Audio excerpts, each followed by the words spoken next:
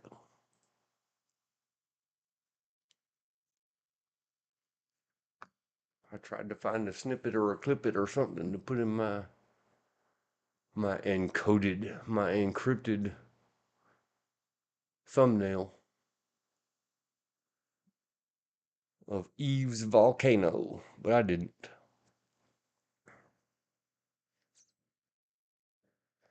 I'm guessing George is over there doing that multitasking that he's good at, and I Yep. ain't. Do you have an opine on the Wall-E I love the movie. scores? 10. All Very right. entertaining. Very much so with a moral story if you are into that kind of thing. Well, it's official. We voted, the two of us. Anyone who thinks, obviously, subjectively, that Wall E is any less than 10, you're wrong. There, I wrote it. It is written. Go get your brain fixed. She shot a volcano out of her arm.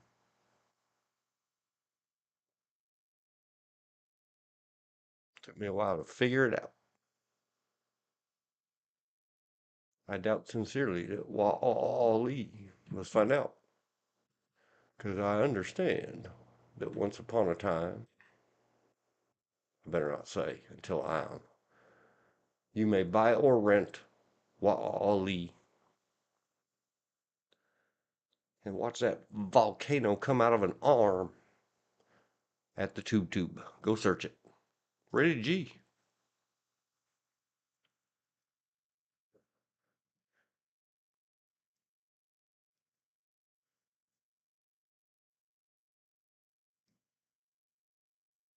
I would loan it to you, listener, but I don't. Don't loan tools, and I don't loan the movies. The last TV show set I loaned to somebody, of course. They moved, they lost it, they made excuses. They just coveted my movie. Didn't ever want me to see it again.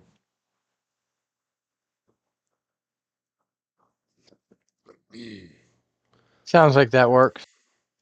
Yeah. They promised, they swore, they said, jumped up and down. And it was the only, I gave up on it. Uh, can't think of the name of it.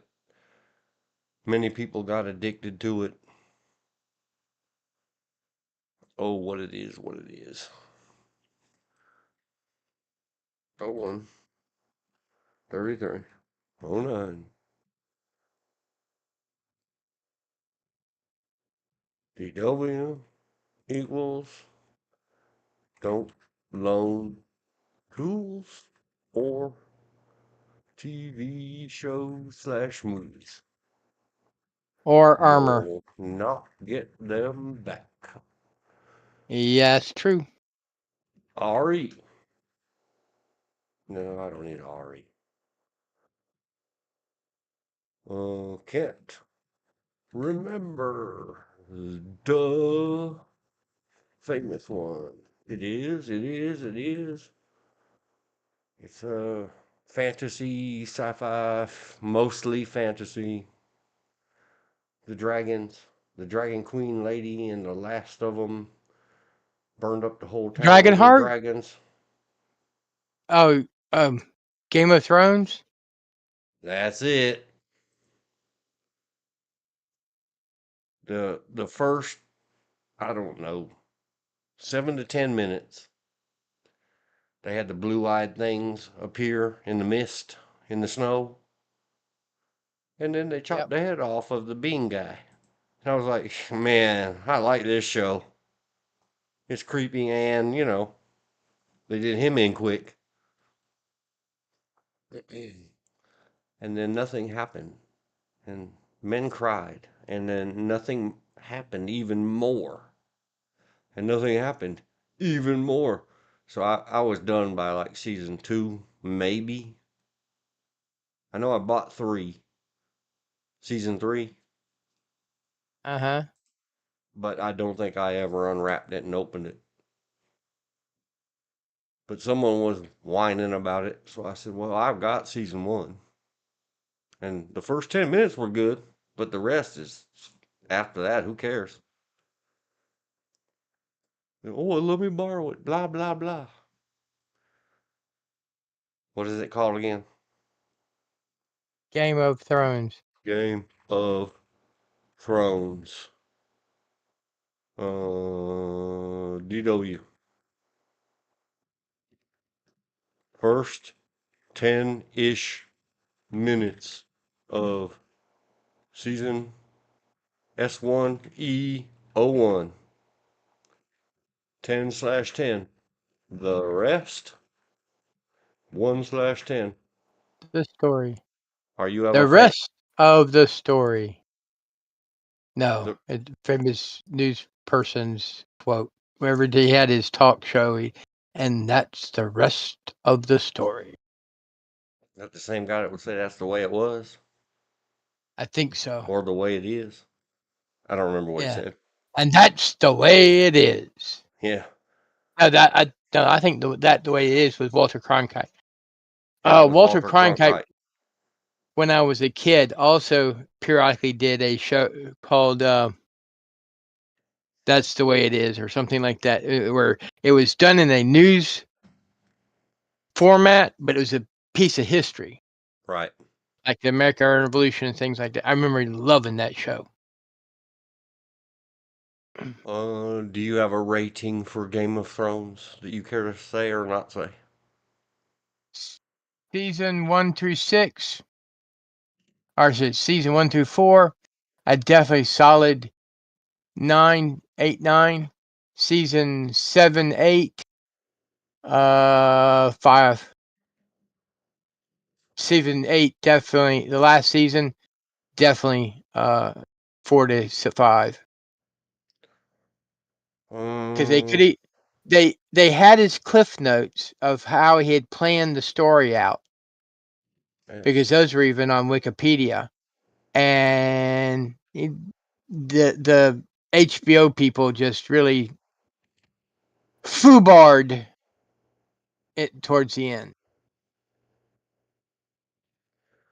4 through 5/10. You're far more charitable than most people I've heard talk about it. Especially my favorite EFAP guys. They hate it. Well, they hated the last episode, No, they the hated the last two last episodes. season. The whole last season. Um, I learned to hate it in season 1, about 15 minutes in. well, the only problem with season 1 is they killed my favorite character, which was Sean Bean's part. Yeah. I always wondered, I don't know, not enough to look it up, because it is the thing for him and the guy from Aliens, Weird Science, Bill Yeah, Paxton. they have a record. They have a one up, almost a Wondering one if upmanship. Sean Bean got the axe so fast and got because of the legend, airy legend of all of his characters. See, Bill Paxton. Well, they did. All his characters didn't die. He's got one or two that they live through the story, but that's Yeah, I about know. it. Yeah, they both probably have more that they survived than they got XI'd in, Well, one, but yes, it's just Sean Bean. so kids these days say it's meme, man. That's the meme. They both hold a tie record for who's died the most in movies.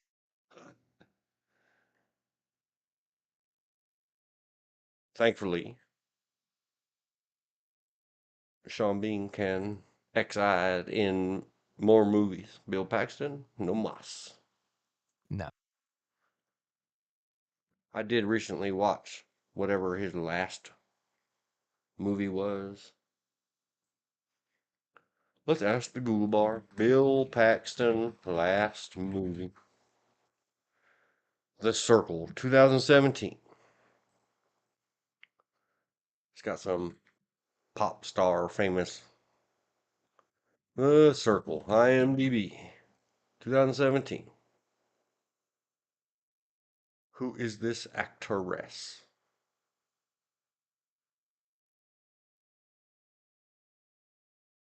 Now Emma Watson. the record holder for cameos, that would be Stan Lee. Yeah.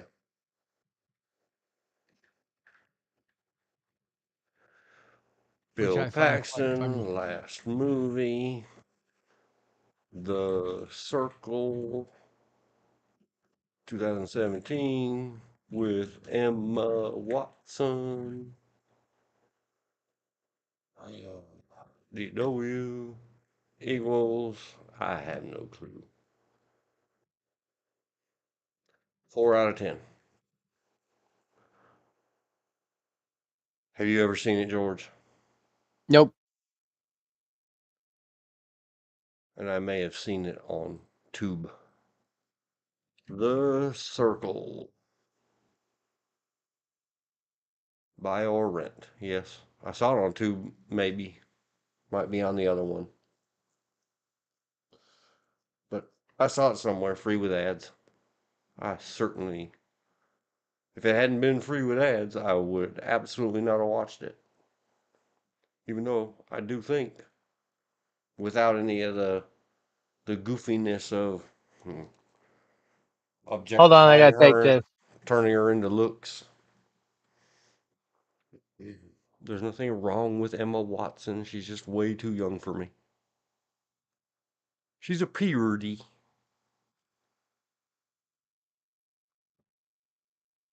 And she has been in several movies that are wonderful, wonderful, wonderful.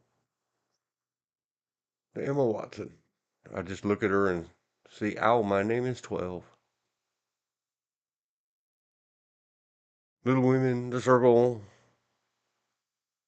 I don't, oh, I've seen reviews and heard reviews. It's got good reviews. 7.1 stars. The newest Disney-fied Beauty and the Beast. Live action. I've only seen, because we will only ever hear the bad stuff about stuff. That's what sells.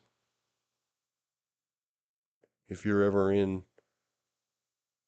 any kind of business, you're never going to have a customer or a client call you up and say, hey, I just wanted to let you know the product was fantastic, or the employees you got, they're really well trained and knowledgeable. And if you do hear that, it gets buried in the 700.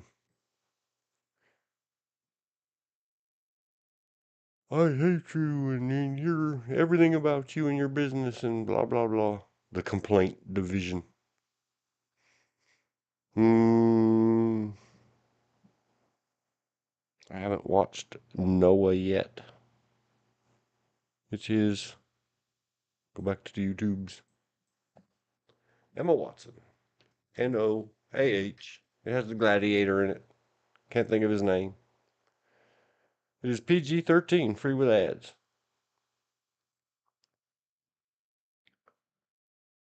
Oh, one. For Lord. I don't know if I ever finished explaining the association thing, but we're just following along. This leads to this leads to that. Where there's not a direct trail, like we talked about something, it led to this one. Bill Paxton led to the last movie he was in, had Emma Watson in it. So here I is. But there will be plenty of others. Or go back and listen to the first 2 hours. First 1 hour. Emma Watson from Paxton led to What is it called? Noah. NOAH 2017. Back. The only thing Emma Watson's done that I've seen is the Free Harry with Potter ads. series. I have not seen any of it. I have. I like it. Very good. But You're a effing hairy wizard. yeah, I liked it as soon as Share. Copy. Something about a boat. This movie called Noah. I haven't seen that. I've wanted to see it. I haven't seen it. It's sort of up on the screen. I'm putting the link. The link will end up in if you just search it at YouTube, it's free with ads right now at YouTube. Okay. I can't even think of he's another Aussie. Very handsome guy. The guy that was the gladiator 10 million years ago. Last name Crow, not Jim Crow. Yeah, Russell Crowe. Russell Crowe. Okay. Link in the chat. Put a link in the chat. Go. That one is free with ads at the tube. Emma Watson. Back to her. Noah. This is the end. I don't know if I've seen that or not. The Perks of Being a Wallflower is a very entertaining movie to me. It's got 7.9 at IMDb. Let's look that one up. I don't know if you heard me or not, George. What? Whenever I look at Emma Watson, no matter what age she is, when was she born? I don't know when she's born. She's obviously legal to look at now, Yeah. but it's like the scene from Steve Martin's Father of the Bride. I just see a tiny little girl. And I think, That's all I see. well, I Because can't she have still those acts like kind of, I can't have those kind of thoughts about her. What do you mean, is she Partly, pretty? No, she's a little girl. part is because the role she's most noted for, and two, and she still acts like a little. Maybe. She acted like an adult in that last movie with. Well, she pretended to be an adult. I'm talking about the Oh, way she's her just temper that way. yeah, her temper tantrums and her, oh, that's this, that's that. I was like, no, grow up. The world is this way, not that way. Yes, you're Perks. famous for a movie, but that's about it. Oh, she's in a lot of stuff. Oh The yeah. Like I Perks said, of the Being. only thing I've seen her in was the Harry Potter series. All her other stuff I was never interested in. In fact, 2012. of the three main actors, and forgive me, I don't remember names. The only one I've seen more than one movie of is the one that played Weasley, Ron Weasley, and he's a damn good actor. He did one; it was hilarious. I think it's called The Assassin's Apprentice or something like that. He plays Assassin's Apprentice. If he looks at the target and tries to aim, he couldn't hit the broadside of the barn. But if he reacts, he hits with pinpoint accuracy. If he does, just jerks real quick to shoot, hits with pinpoint accuracy. Harry Potter. Harry Potter. See y'all. Harry Potter. Harry Potter. Ballet shoes. Harry Potter. The children's party at the palace. Haven't seen it. Harry Potter, Harry Potter, Harry Potter, and Harry Potter. Yep, have not seen it. Have not seen them. The first, she started in '01, And and I so saw in '01 she was nothing that she was in. until 2012, 11 years later. I want to say in 01 she was 10 or 11. Let's ask the wiki. Emma Watson wiki. It says born 1990. So yeah, 10 or 11. She might have been 9 or 10 because they did spend a good long time in post production on those Harry Potter movies. They tried to Yeah. do good work, put out good stuff. Even though they had no reason to, they could have put out pure garbage and all the fans would have ate it up. Oh no. No. That's where I disagree. If they'd have effed it up, the fans would have turned on them quickly. Hmm. Because the book was much more loved than the movies are. That's one of those that even the little kids could recite the books, because most your average reader's age was average of the world's age, because it's been published almost as in many languages and around the world as the Bible. Almost. Bible still holds the title of #1 published book in the world. But she comes a close second. Let me put it that way. I got them on audio with Jim Dials doing the narration. And for those that don't know Jim Dials, he was a famous Disney actor from Pete's Dragon. He played one of the villains with red buttons. Pete's The Dragon. original, the original Pete's Dragon.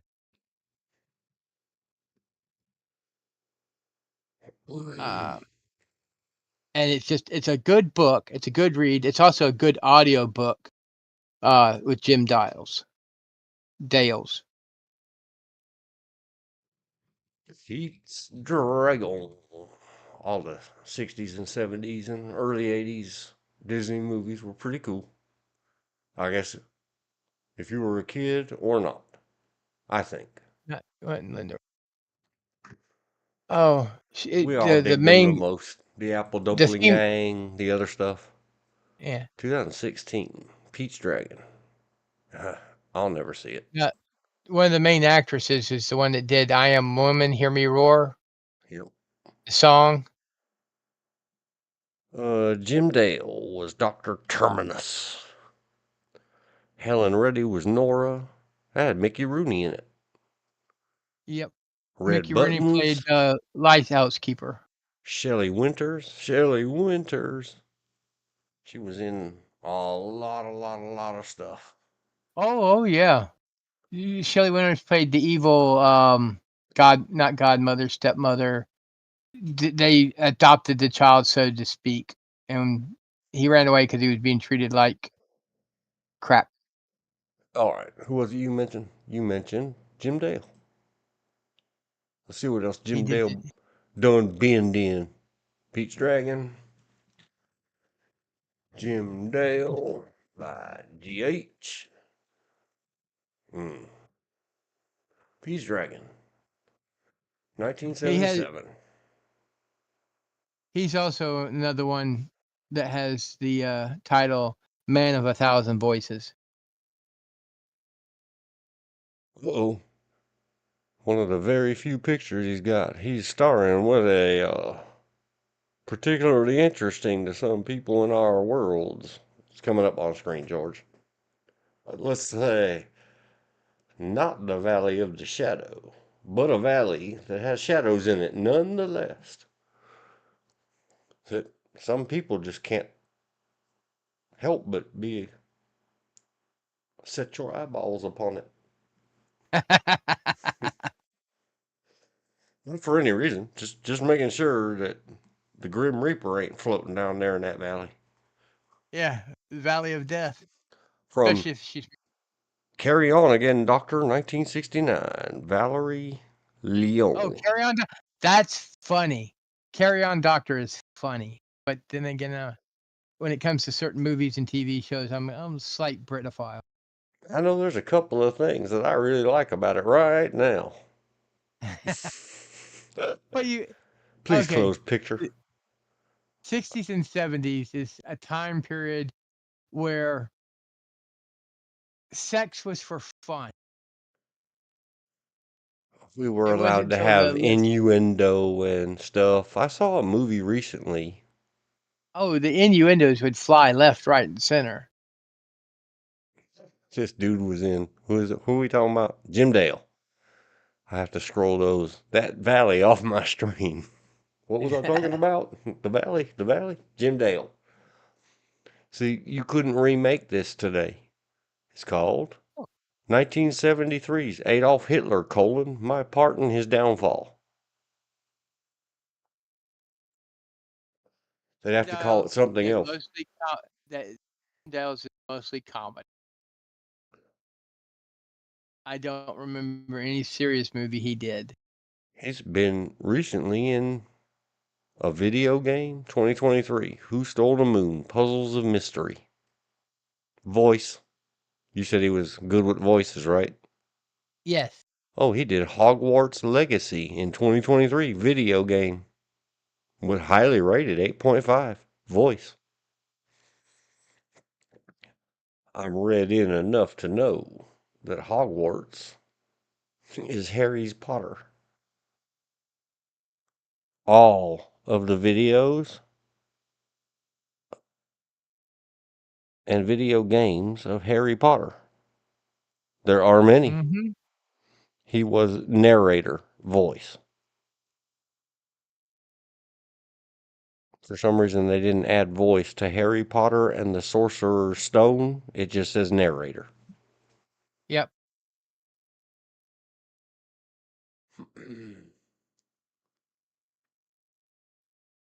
Why do all these things say video? I thought video meant it was released direct to video. He did voiceover in video as well. He also did the books. He did the books before the movies came out, and those are after Video the movies came game, out. narrator uncredited.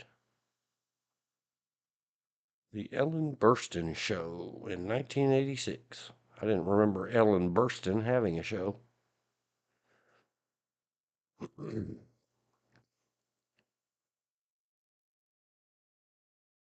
For Your Eyes Only, isn't that James Bond? Yep. 1981. He was General Gogol's helicopter pilot, uncredited. Shaken, not stirred. He was in the original Equalizer. Very good TV show. Mm-hmm.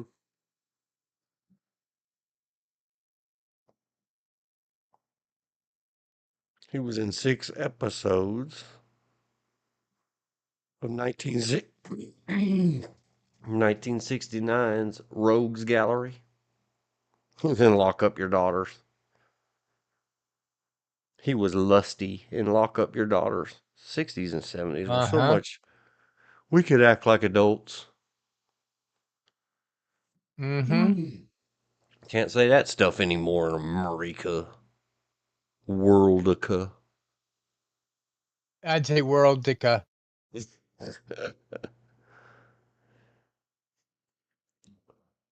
Yeah, you gotta stay away from them old actors. They were something that should be erased from history, weren't they? Silliness. Oh, the Carry On series. It's a series of movies. Mm-hmm. Are hilarious. There's one called Carry On the Khyber Pass, which is free on UbiTubi. Very funny, especially to us kilt wearing Scotsmen. Wasn't Hansel cultured? Sigh. Maybe that's one of those. We should buy it. See if I can ever get a hold of one of those EFAP people and figure out how to set up all those screens that way and avoid the copyright strikes. and step through and pause at leisure the 2016 remake of Pete's Dragon and describe why I've it's not. a 1 out of 10. Well, I've never seen it, to be honest with you, because I didn't want to ruin the original for myself. Yeah, I didn't even know it existed. If I saw, it's got Robert Redford in it. And Yeah, I don't know.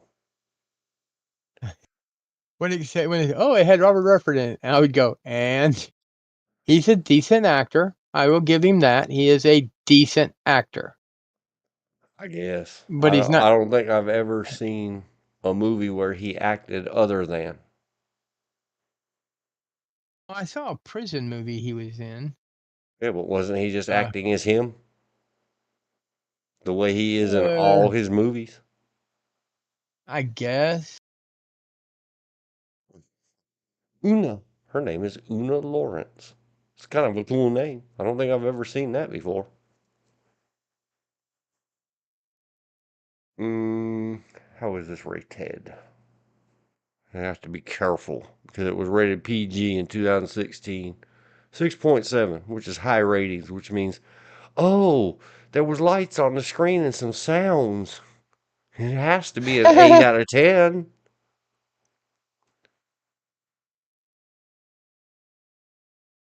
They kind of reused, according to the preview. I'm letting the preview scroll on the screen because it didn't pop up with any ads. Or the trailer, or whatever you call it. They got a dirty little kid crawling through. It looks more like, Jungle Book. yes, it looks a lot like Jungle Book with an androgynous child. I guess it's got to be a boy child because they showed it shirtless. Unless they're trying to, oh, that was a girl that we tried to convince you was a boy and showed its little ninnies out.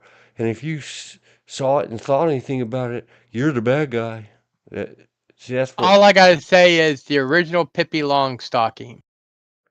oh, When it came so time many to, hearts. Thank you, George. uh, when they were on the board of the ship and they had to do the laundry. They stripped down to their skivvies and did the laundry. And Well, it's total innocent. I mean, there's go to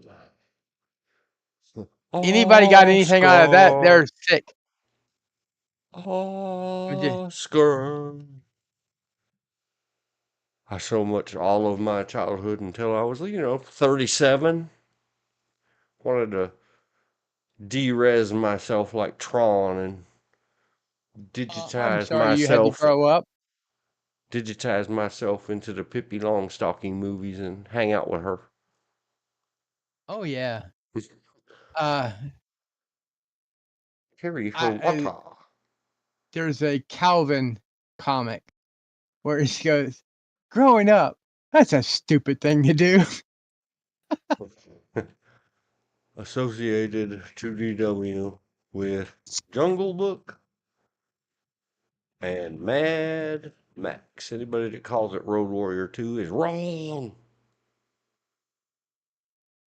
No, No, the Road first one was Road Warrior. Second Warrior. one was Mad Max. Right. Everyone that calls it Mad Max 2 is wrong. Because when it came over here, it was called The Road Warrior. Oh, I liked it. I mean, it was Introducing Mel Gibson. though he did Z Force before he did that one. But yeah, where he plays a what would be equivalent to an Australian highway patrolman. Well, I don't think I will ever see Pete's Dragon because don't do that to your childhood memories. Sorry, I muted Didn't so I like. could sneezled. I did not even like the looks of it. That's the reason I didn't bother watching the movie. And I didn't want to ruin the original because I like the movie, the music, Red Buttons. Hope I'm a Red Buttons and fan. hey and hope Shaw nah. So many hearts. So many million much hearts. Pee-pee.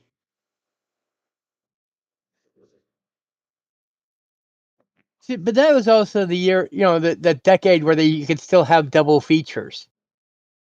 I still remember Late night. growing up, going to the theater in Jacksonville with my stepbrother and going to see Godzilla and the Green Hornet. It was a double feature, Godzilla and then the Green Hornet, which all the Green Hornet was not a movie. It was the TV show put in movie format. They spliced it together so it was more like a movie. Where Bruce Lee played Kato. Mm-hmm. I still remember seeing John Wayne and in the drive-in double feature. It was True Grit and the Green Beret. And found out here in Jackson, in Fayetteville, every time they had John Wayne double feature, and one of the double features being the Green Beret, they would have a line going down Bragg Boulevard from the drive-in theater, trying to get in to see the movie. I'll show you how much I care. Just goofy stuff. Me and Pippi Longstocking.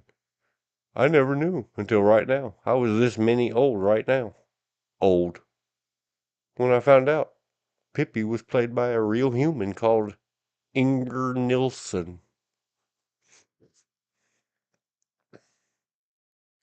It was done, I think, when it done in Swedish first.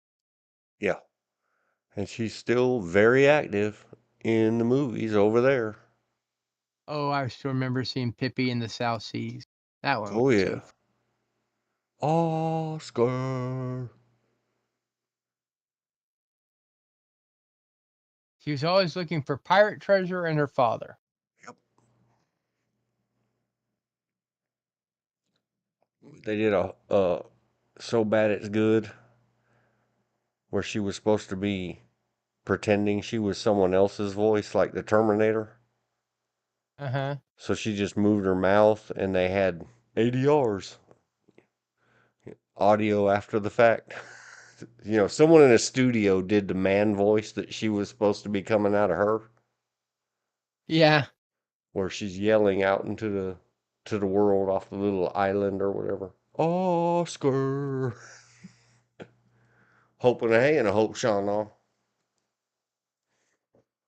Inger Nilsson, still busy.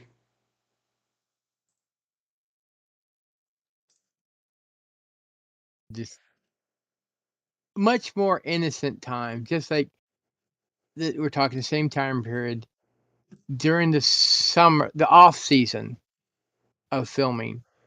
The trainer and the flippers, the dolphin flipper, would tour the different shopping centers. We didn't have malls at that time, really. Shopping centers up and down the East Coast. And I would go over to what is called New River Shopping Center in Jacksonville, if need be, on my bike without telling anybody, to go watch Flipper because I loved Flipper, the TV show. Yep.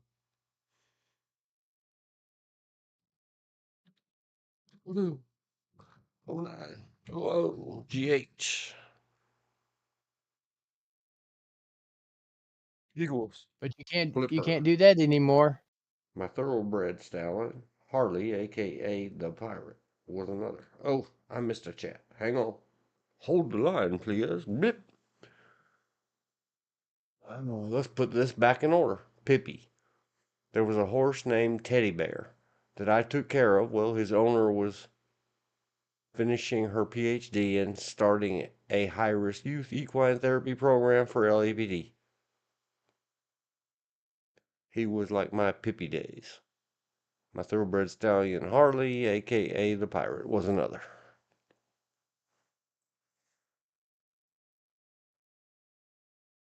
If you say it fast, it's funny.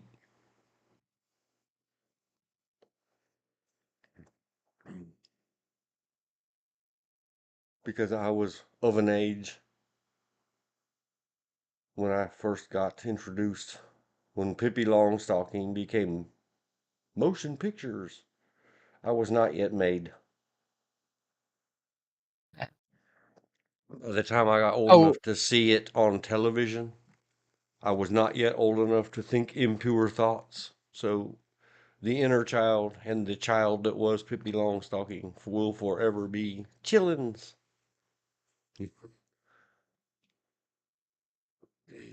I don't know what you mean by impure thoughts. I just remember when I was What you said about 4. somebody saying something, if anybody thinks Uh, those thoughts about oh yeah. Well, something I on the still think of it. Pippi and her getting in her skivvies or not, or I don't care, in Europe, everywhere Yeah. but the US, and they people get in trouble. I'm real big on my Flickr, or I was until I had to put a pause on it.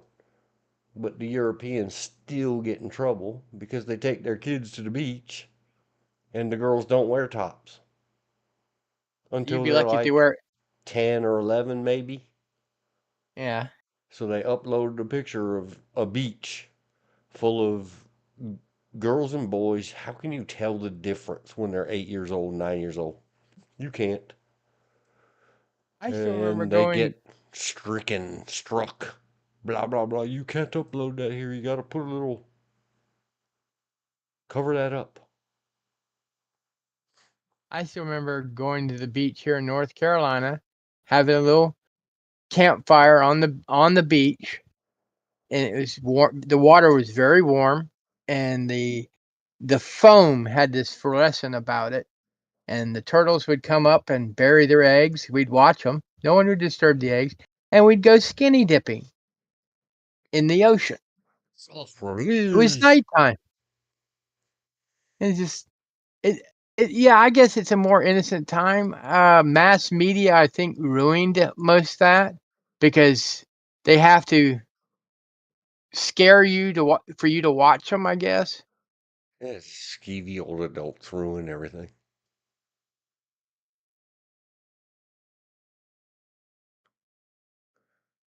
That and the season of lawsuits is another thing that ruined a lot of stuff. People suing over nothing. Your kid was stupid, but yet you want to sue where the kid was having fun to ruin it for other kids. We can't have kids having fun. It's against the law. 67. 64 to 67 was Flipper TV series. Good stuff. Is that the one they rode around on those Florida hoverboat fan boat things? No, that was Gentle Ben. No, Gentle Ben was a bear show, wasn't it? Yeah, yeah. But the dad's character was part of the park rangers, the Florida game warden, park rangers type stuff. Photo. In Have fact, a the opening plane scene in was Flipper. right, and the hover boat or the jet boat or fan boat, whatever you want to Yeah, the call it, fan. I don't know what they're called. um, was the opening scene with the guy from McCloud, Dennis Weaver, driving it with the boy and the bear on the front part of the boat, and the bear just sitting there with his face in the wind. I guess so. I didn't care. Animal show out I liked before I animal was shows. created. So I saw it in early childhood and never again. But yeah, it shows picture of it. It's coming up on the screen.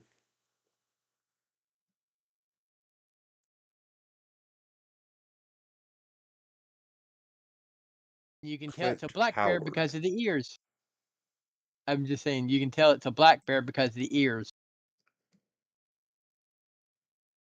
There was another bear show at some point that was not The in Adams, Florida. Grizzly Adams. Yes, Grizzly Adams was a cool show. Yep, it was.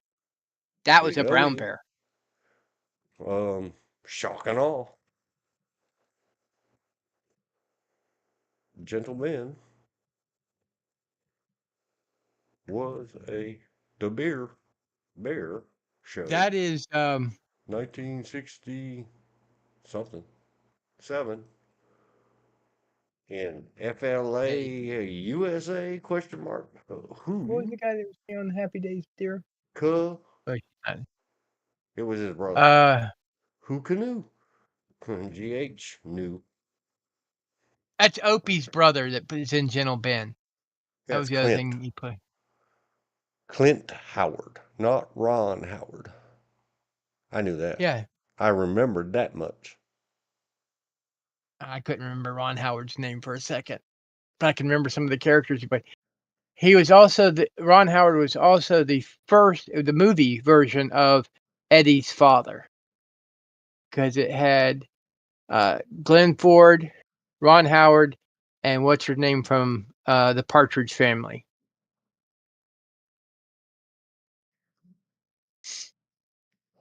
One And that grew up and he went on LA Law. no, the mother, Oh, okay. the, the Who was mother a from Rance Partridge. Howard? Dennis Oh Weaver. yeah, Rance Ron Howard. Harry Is that one? Henry. Is that their dad? He,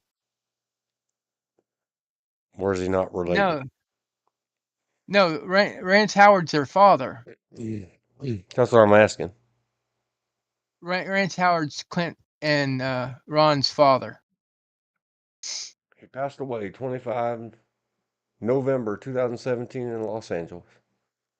Rip. Goodbye, He sir. he he was doing something, and Ron walked on the set, or titled on the set, because Ron's been doing stuff for a while, and got a part. And basically, his father said, "If we're going to do this, we're going to do it right. The family's going to be there, and we're all going to have a say on what gets done." And he also made sure the reason Ron Howard was not one of them child stars that went broke instantly. He was not given his money up front. He got an allowance. He still had to do family chores for his allowance. All his TV and movie money went into a interest bearing Trust account fund. Yep. for Who did this? both kids, because Glenn Howard was also in Star Trek, where he played a small person who, when they would see him on the vid screen, looked like a monster of sorts. Bruno the Bear played Gentle Ben.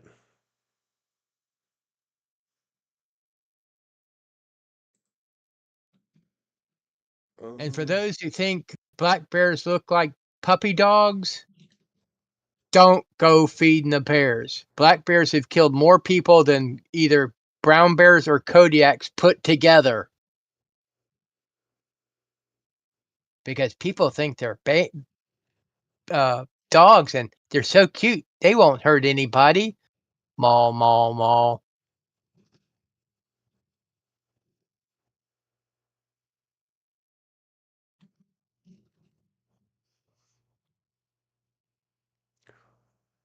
The father, which I already he had a weird name, Rance. Was that his name? Yeah. Did a lot of westerns. Ron and Clint dad. Rance. Howard. Rip.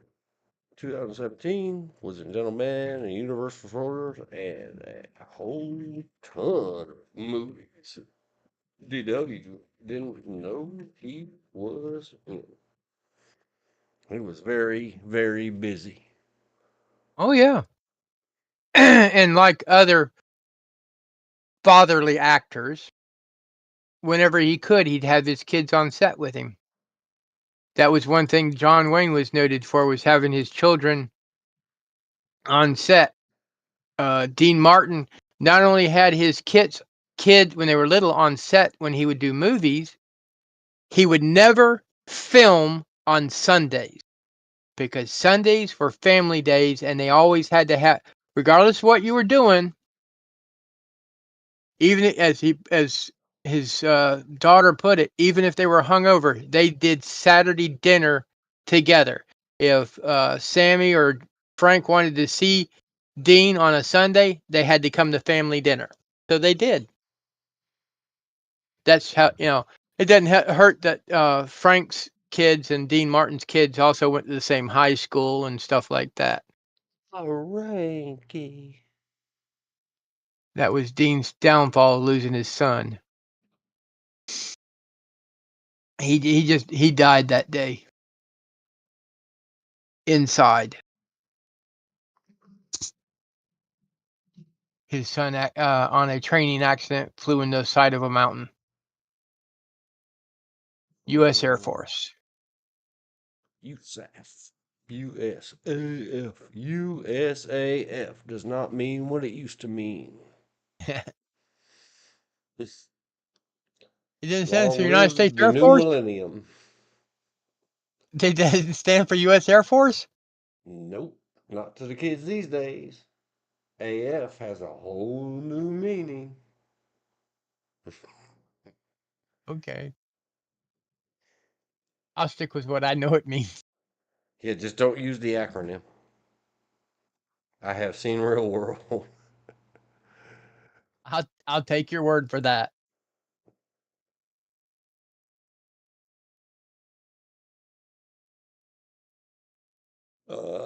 I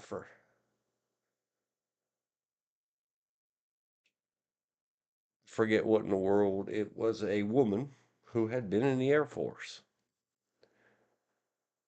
And she would not drop the acronyms. She was probably 40 doing a security guard class with a bunch of 22 to 25-year-olds. And Uh-huh. every time she would say something, something AF, they'd all giggle, giggle, giggle. Grow up. AF does not mean Air Force anymore. Probably circa, I don't know, 2010. If you mean Air Force, say it. It's the same number of syllables as AF, which means as fuck.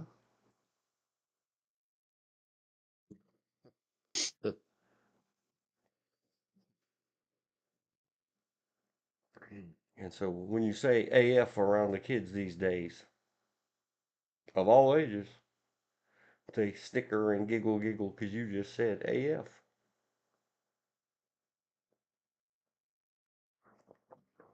They have no class. They have no couth. I'll agree with that one. Yeah.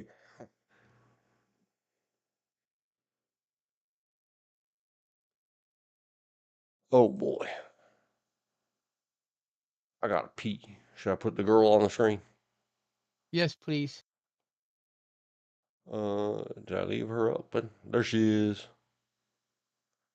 Make the note. 02 24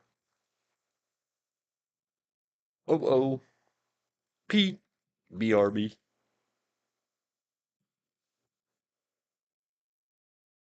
6:58 p.m. Eastern. Scroll, scroll. Oh no, I deleted all my blank space. I shall return.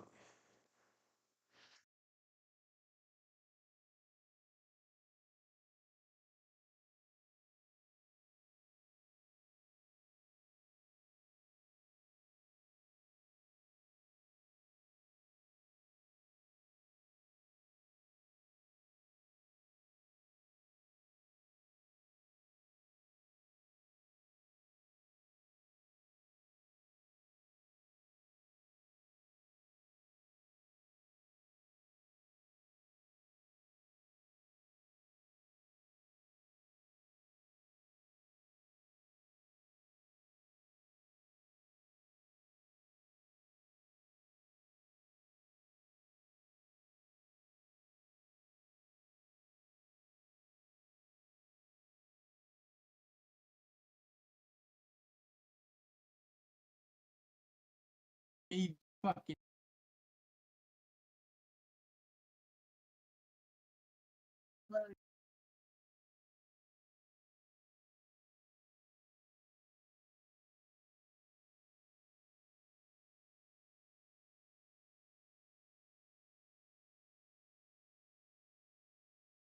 He just did him But it was a little itty bitty straw. It was the in the back. What?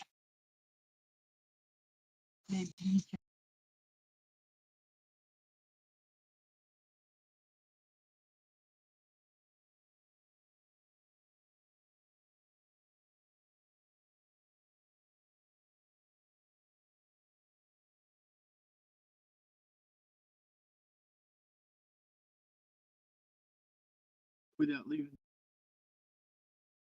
That's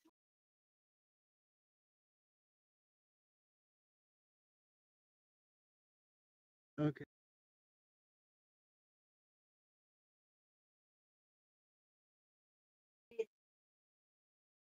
A little bit. I think I'm allergic to myself. we knew this already. I knew I was allergic to what? Hey.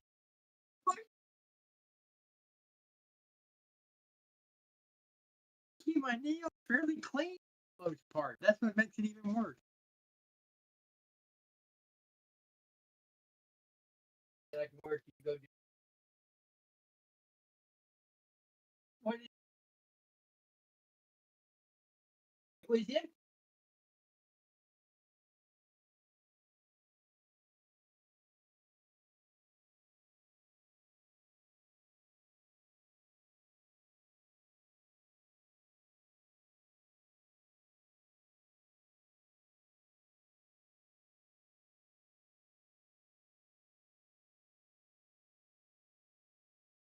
Right.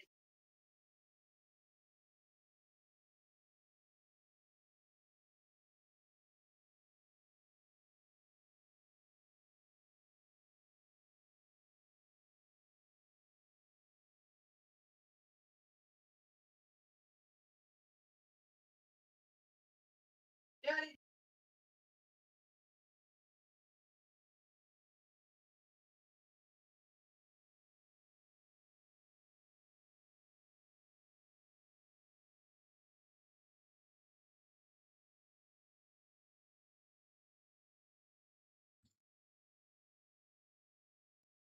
And here I am, time stamping, on my way, sort of back in.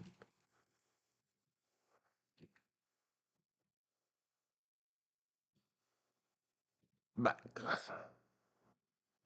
DW, back. On equine interlude. If you're still listening, Elizabeth, I may be wrong on the name, because at the time, the little feller, a gelded little baby horse, probably 3 years old. But when they weren't 5 years old and older, officially, they're still bebes, according to thoroughbred horse racing.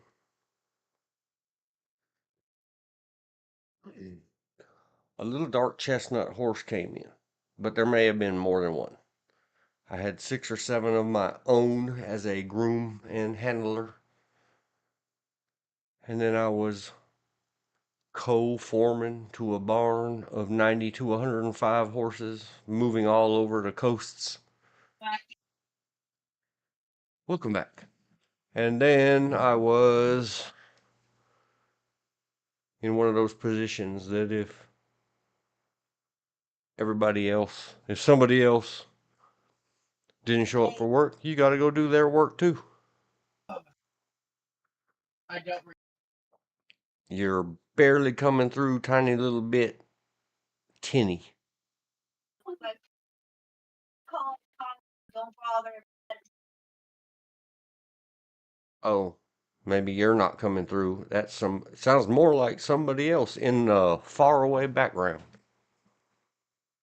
Maybe George isn't back yet. I got Uh, my Equine interlude. Here we go some more.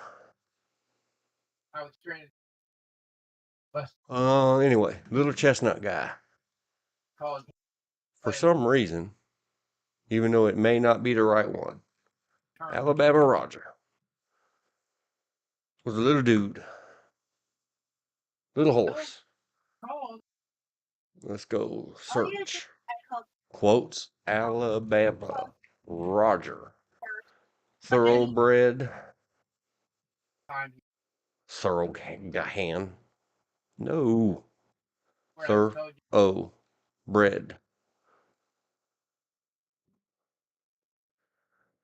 There is a horse profile at the Equibase.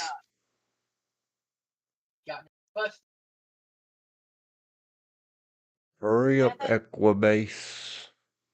There is a point to this madness. Equibase profiles. Copy. Go here.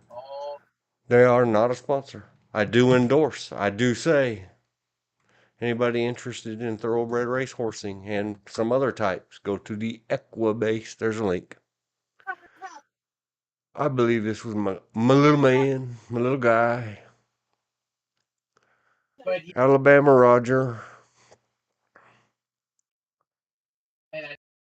Thoroughbred.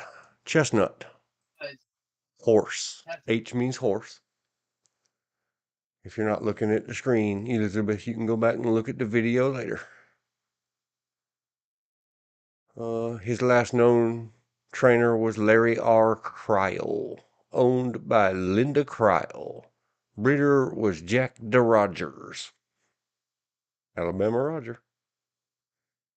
Khaled is a famous racing horse, and so is Debonair Roger. You guys can all go look it up. Alabama Roger started out semi-expensive. He made some good money. That's a lot of racing to do for $183,000 a long time ago. Once upon a time, ran all the way until 1990. No, 92. Very little earnings in 92. Still running. 94. Looking over there. Remember when Silver Charm was a corner stall and would say good morning to us as we passed by Vanberg's barn?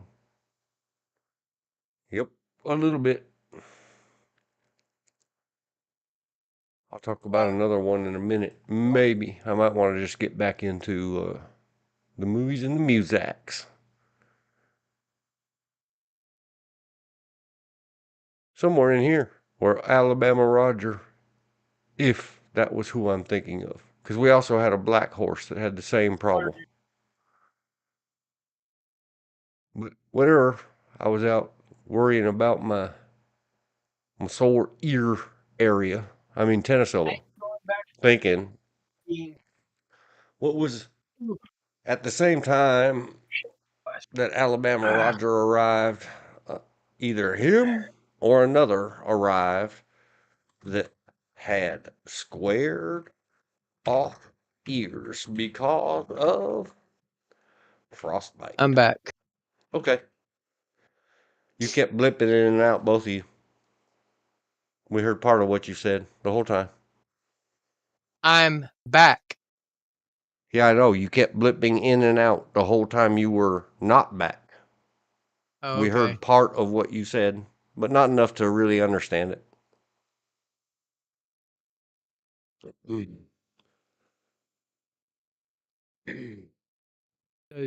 put one of those shoe trays underneath the dog's water dish to minimize the mess, and it need be cleaned, as well as his water dish / bowl jar needs to be cleaned and filled.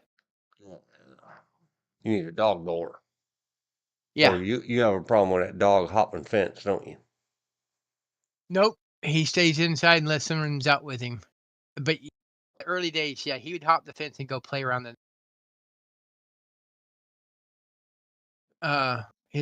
but I'm saying because he likes playing in the water, even his own water dish. we had to put something underneath it to minimize the mess.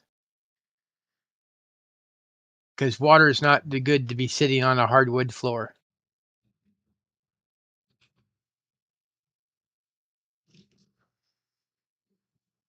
Well, So he doesn't care for the ocean. It doesn't taste good. all right, back to the equines. I'm on equine interlude. It's up on the Okay. screen. I don't know much about equines. I know quite a bit about canines. All the same. Equines, canines, humanines, which are asinines, I understand. Ha ha ha, I made it funny. It just when we're talking humanoids, and they refer to them as Homo sapien. I'm going, no, that's the before us. We are Homo superior. Look it up. We're Homo sapien superior. If you had to use the long version of it. And when you're talking biology to high schoolers and you call you're Homo sapien, they just take the first half Homo, which means human, and just giggle, man. Oh, it literally means it's Latin for man, Homo. Mm-hmm. It just giggle. Yep. I'm glad I don't Neurology. teach. The branch, I'm glad I don't teach anymore. the branch of medicine that deals with the diagnosis and treatment of disorders of the nervous system. And the nervous system, of course, means your nerves, even though they call noggin surgeons neurosurgeons. Brain is part of your nervous system. It's the main part. Electricals and chemicals. You might could snip another piece of nerve somewhere and have a lifelong problem. You snip the brain, your neurology is finished. Anyway, with the thing with nerves is that pressure, damage, and or growth and or healing of damaged neurology nerves. Just like I found out here recently, there's two forms of cardiologist, which deals with the heart. You have the neurocardiologist, which deals with the electrical system of the heart, and then you have the standard cardiologist, which deals with the muscle part or the Yep. pump. And I've had to get, or I didn't had to. My first one was a neurocardiologist because that's what reason my pacemaker was put in. But then he finally sent me to a cardiologist. The how did she put it? She was a electrician that she's sending me to the plumber of cardiology. Mm-hmm. They all too much specialize. When we went with a friend or family member last year to do that trash, once again in the same hospital, he says, "Well, I'm the ED surgeon." I said, "Emergencies? No, electronic devices." I said, "Well, take that, you cad. You need to put cardio in front of your ED. We'll call you CAD even though it's KED. Because ED means limp man parts. You acronymologists. Anyway, what happens with neurology Yeah, is medical field that as bad as the military. your nerves are your communicators. They're activators. Nerves activate, and nerves are the medium by which your feedback from your environment may come.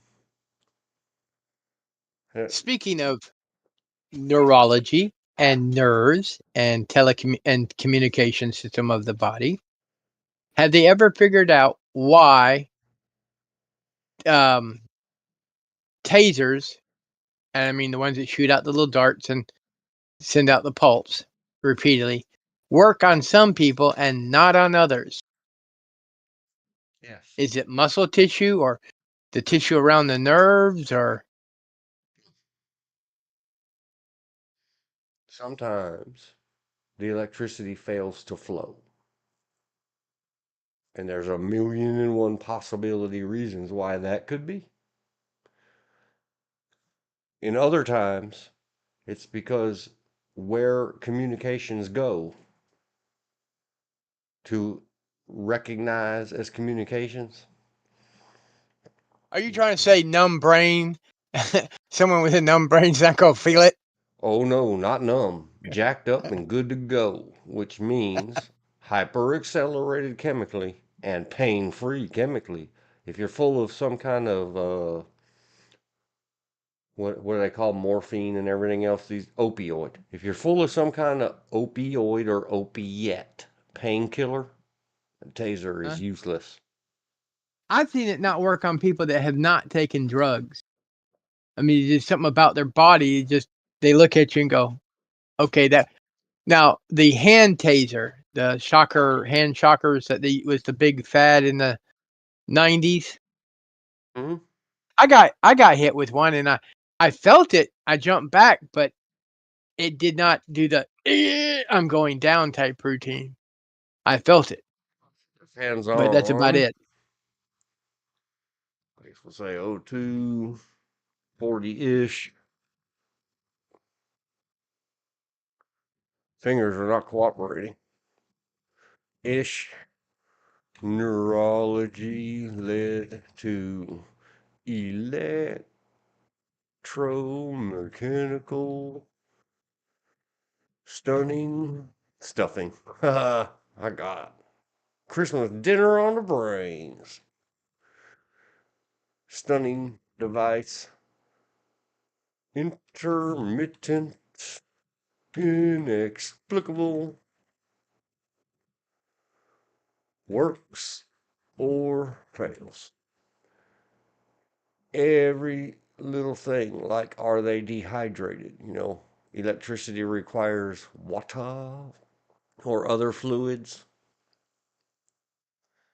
certain other chemicals, like medications, Yeah. block receptors or chemical signal transmitters. So the signal just goes away and the signal's there. It's supposed to be doing something and it just doesn't. You just remind me of a story. I went into the ER, emergency room people, uh,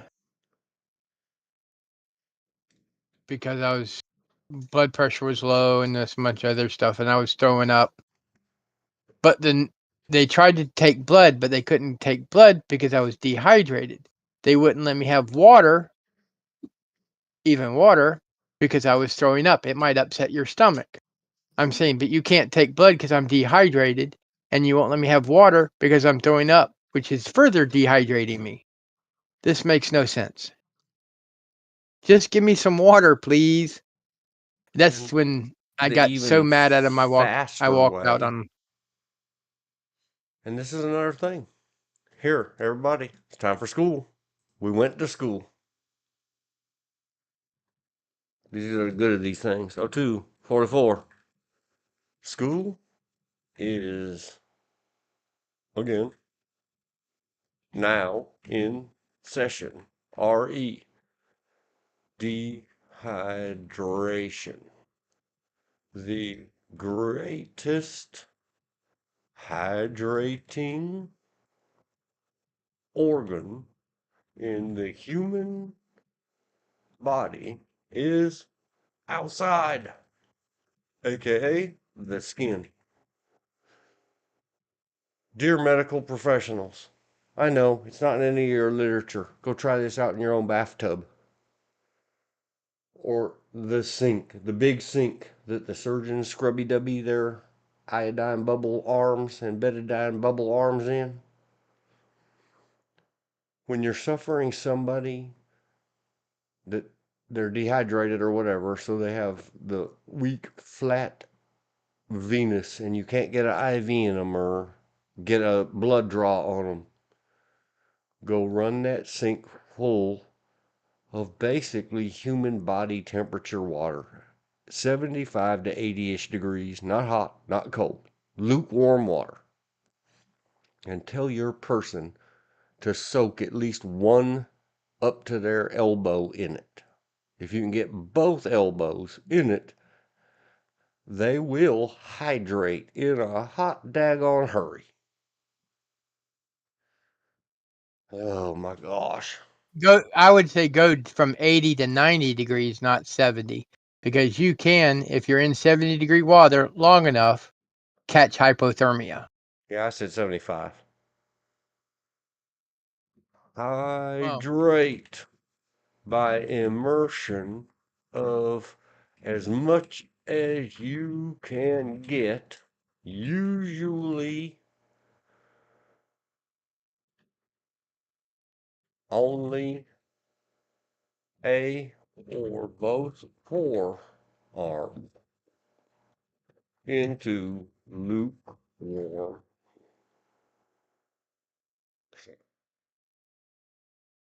and if you add a little bit of Water. salt to it, add a little bit of salt to it, it works even faster.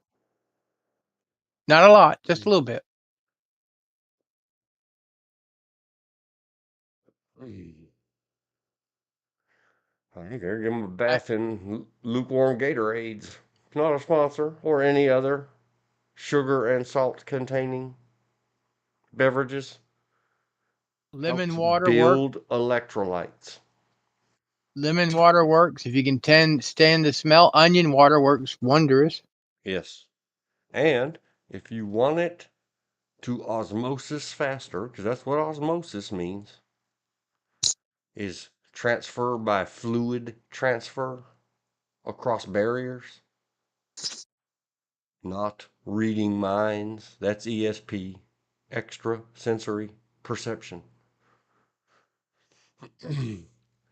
If you really want that water to get in there good, pour in a deep sink. It holds maybe 5 gallons of lukewarm water. Pour a whole bottle of rubbing alcohol in there. Another thing alcohol does It is will dry you out. open up barriers. Yes. Yeah, if you put a little bit of alcohol in lots of water, I'd say yes. Straight alcohol, you're going to dry them out like a mummy. So don't use Or straight alcohol on anything, anybody you suspect to be dehydrated, because it will yeah, also dry their, if they're overheating, suffering heat exhaustion, leading towards heat stroke. Any little bit of wet, meaning their sweat that still is getting out of their skin, because water cools better than air. The thermal transfer is important. If you dunk alcohol on them, you're going to evaporate their surface waters and dry it out, like George said, causing them heat stroke. the quickest thing is just a cloth in cold water on the back of the neck Not too and cold. wash their face. Wash their face. Yes, as much soaking in warmish water, especially if you're still in the great outdoors, like when we go to the range and some knucklehead drinks a 2-liter bottle of orange colored artificial flavored bubbles. When you said make sure you bring water and or sports drink rehydration drinks. Do not bring bubble beverages or colas Well, or any other damn thing, and some fool's gonna show up and I just drank 2 liters of bubbles. But it was the orange speaking one, so it's not as bad. from day one, what was the one thing we always had in the car? Water. Cases of water. Because I make sure she has case of water with her wherever she goes. Hydrate, and it's harder, like today. You have to set your waters over there. It's very cold where I'm at today. Oh, yes, it is. you have to have pre-measured. This is the required daily amounts. And look over at it and realize, wow, it's kind of cold today. So since I'm not hot or sweaty, I don't think I should be drinking. You can dehydrate just as bad in the cold. Which goes back to the cold. Alabama Roger, or somebody who came in and out of my barn at the exact same time as him, had little squared off ear tips, little stubby, flat ears because of frostbite. We had to find us a fine, true story. And I was thinking about it because I've suffered this since I got nearly frozen to death in the Twin Cities of Minnesota 31 years ago now, or 31 years next month. The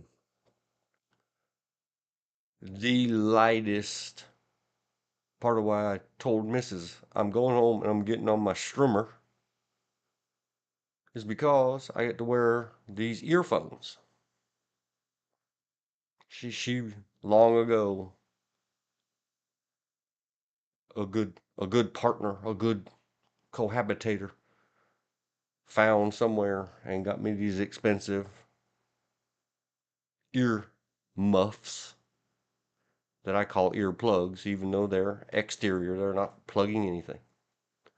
Because much like Alabama Roger or whoever that was with the little squared off frostbitten ears,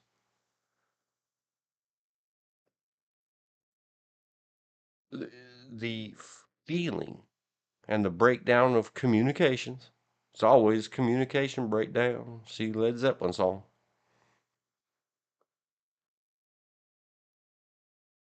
The cold or the breeze or whatever it is, but cold, it's on the screen. Cold equals pain to Yes.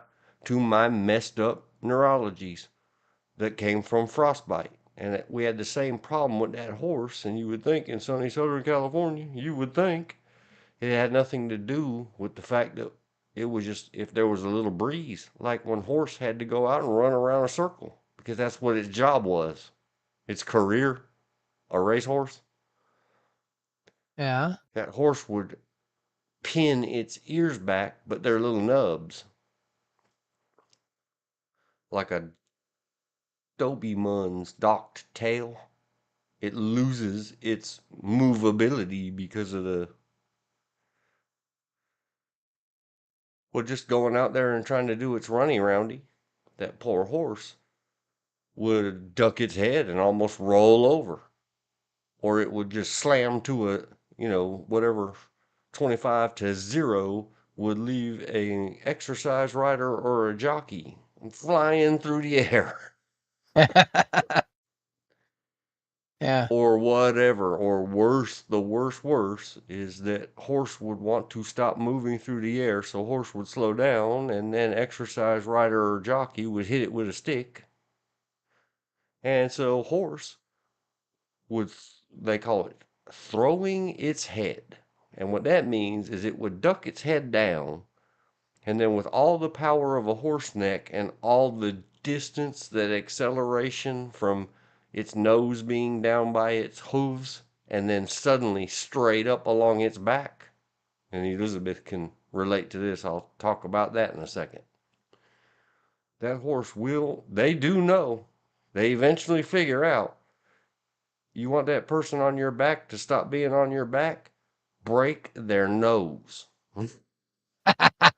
with your super strong horse skull by ducking or throwing your head down and then all the way up as hard as a horse neck can push upwards. And it happened to Elizabeth. Yes. But anyway, that little horse, we figured out. Why is he doing it? Why is he doing it? And it was why they called my stalls or whatever we called it the behavioral sciences ward, because they'd bring the horses that unalive people, send them to Dean. The And some of those just because I would deal with it best I can, do the safest you can, but that people would say that's a mean or evil horse. We had one named Fleet Form that was absolutely enjoyed hurting people. That was his thing. And he eventually got me, but I'm not going to go off on that deep of a tangent. But whatever it was, even when Fleet Form got me, I was like, hey, you got me. You bastardo. I just had a way to roll in with the punches, and we got to, oh, okay, whatever, horse. Everybody else would go to beating on it or poking holes in it with a big leveling rake or trying to smash its knees up with a back of a brush so that it would be hurt and have to go away from the racetrack. Not me. Anyhow, by studying, trying to figure things out, I figured out.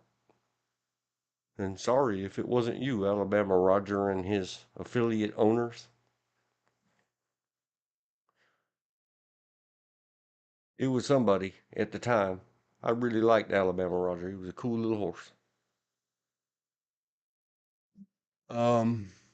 Just by studying and blowing in a horse's ear or on it, I figured out moving air equals pain to this poor frostbitten, got his ears docked by cold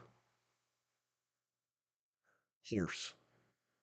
So we had to make it a little set of ear gloves or ear warmers. Just something to block the air from moving over those ears while the horse moved through the environment. And problem solved. Now the horse worked again. Anyway, I was thinking about it because I was thinking about that while just walking from the pee room, not an acronym, to the other room to get more hydrating fluids. The air moved over my right now aggravated nerve just so that I thought, Alabama Roger. I need a little cap for my tennis elbow.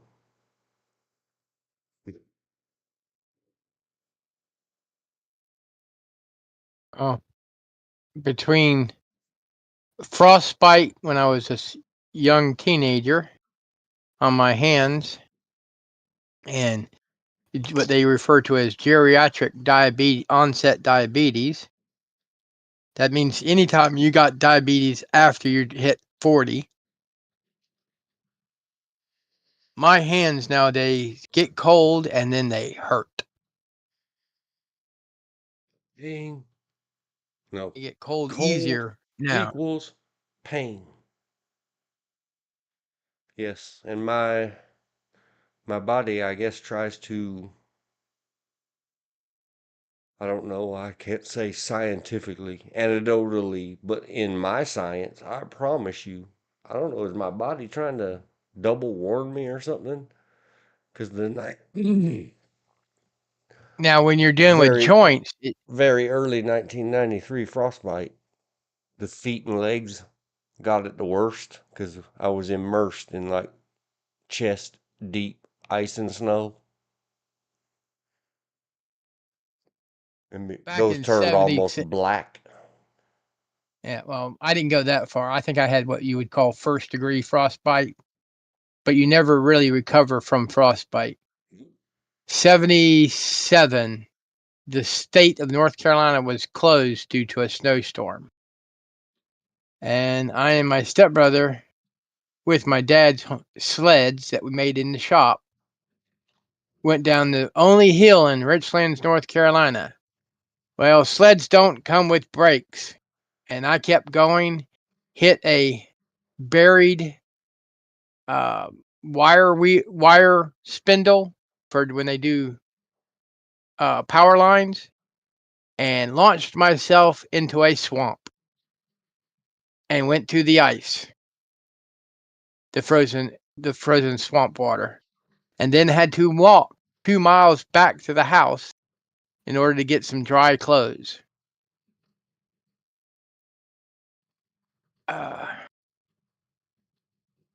And you just,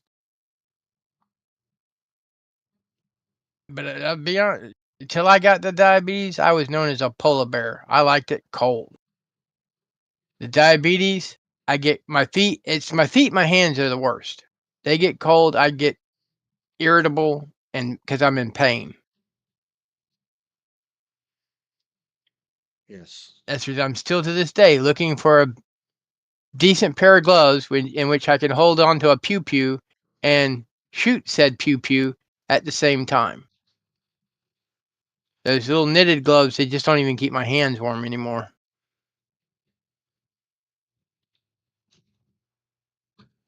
People recommend all kinds of other stuff for pew pews, but not a decent pair of gloves to wear to keep your hands warm.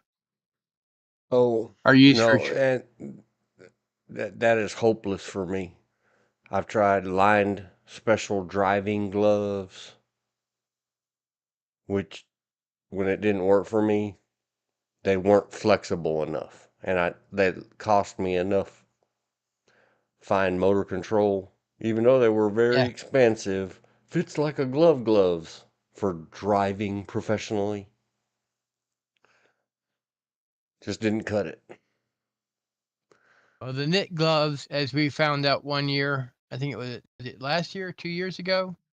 Yeah, those The don't work. They pew, jam up in your machine. well, the pew pews, I can't get a good strong enough grip, so it moves off center when you shoot. Physics, not physical strength. You're talking about Nope. the cheap, buy them at the convenience store. Because I have used Yeah, those with nothing else available to me and unexpected chill or cold. yes. I I'm will just saying grab that those the pew cheap pew would knit move in my hands, even though gloves I know I had a good grip. found at convenience stores. Cheap from Amazon. Yep, there we I get your go. I don't know who a Timu is, or Temu, or Temu. I don't know what it is. They are $1.49. oh, it's a Japanese, not Chinese Amazon. Temu is a Chinese, one of the Chinese Amazons. They're garbage. Yes, they are. No, their garbage website Now, I will already say this. making me mad as Hades. These things, they're up on the screen. Autumn and winter Yeah, gloves, $1.49. Even cheaper if you'll buy them in 5 packs or 10 packs. exactly. Now the Compared to finger ones. nothing, and it's going to cost you in your accuracy and your ability to load and reload. Now here's where I know it's not hand strength, because if I use the fingerless gloves, I can keep a grip on the pew pew.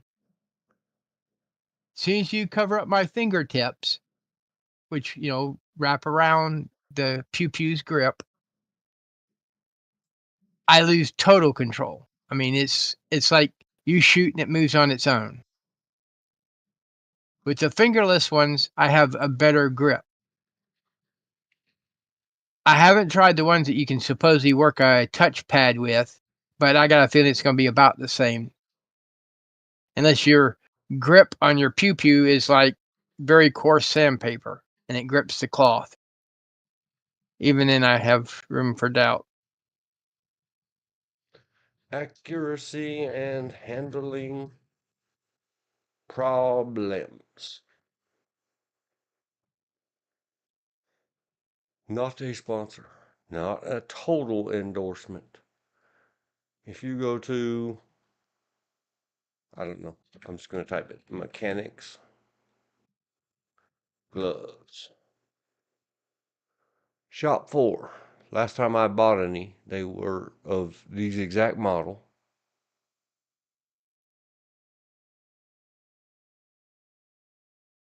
They were $15 a pair.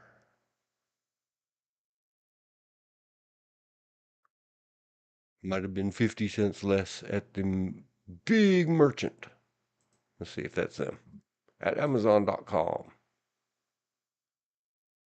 Yeah, it's pretty close. They're now $23.99. Secure fit, synthetic leather performance gloves for multi-purpose use, durable, touchscreen capable safety gloves for men's. Black medium, $23.99. I think I wear a large. I could Yeah. squish into a medium in an emergency. The problem with me is I have big palms, short fingers, or shorter than normal fingers. So the only time I've ever had a decent pair of gloves that fit my hands, they were handmade. Luckily, they were made by my brother, a friend of mine, not my brother.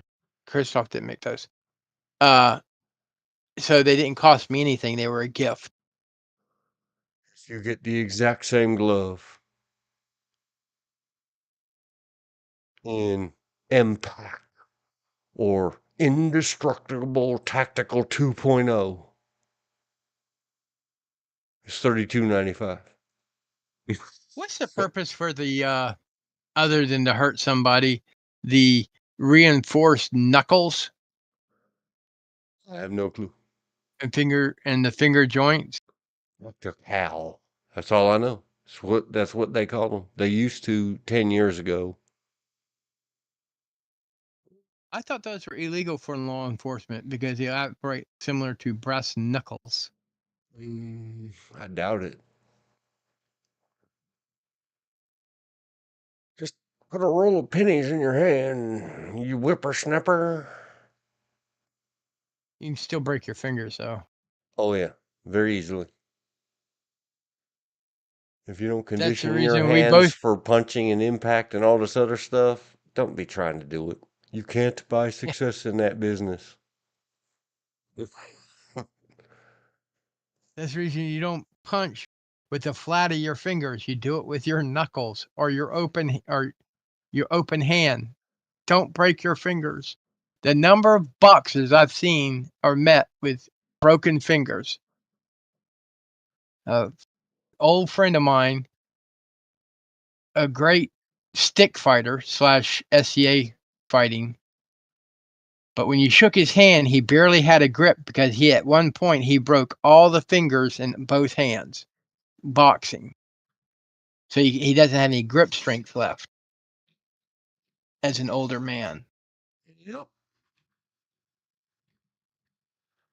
All right, George. I'm going to do it to you. I'm not Go doing ahead. anything to you. Go My for it. wife had a guy in her store yesterday.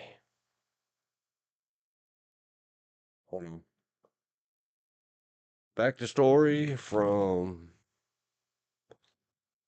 wife of Rue yesterday. Yesterday. Pause to read the chat.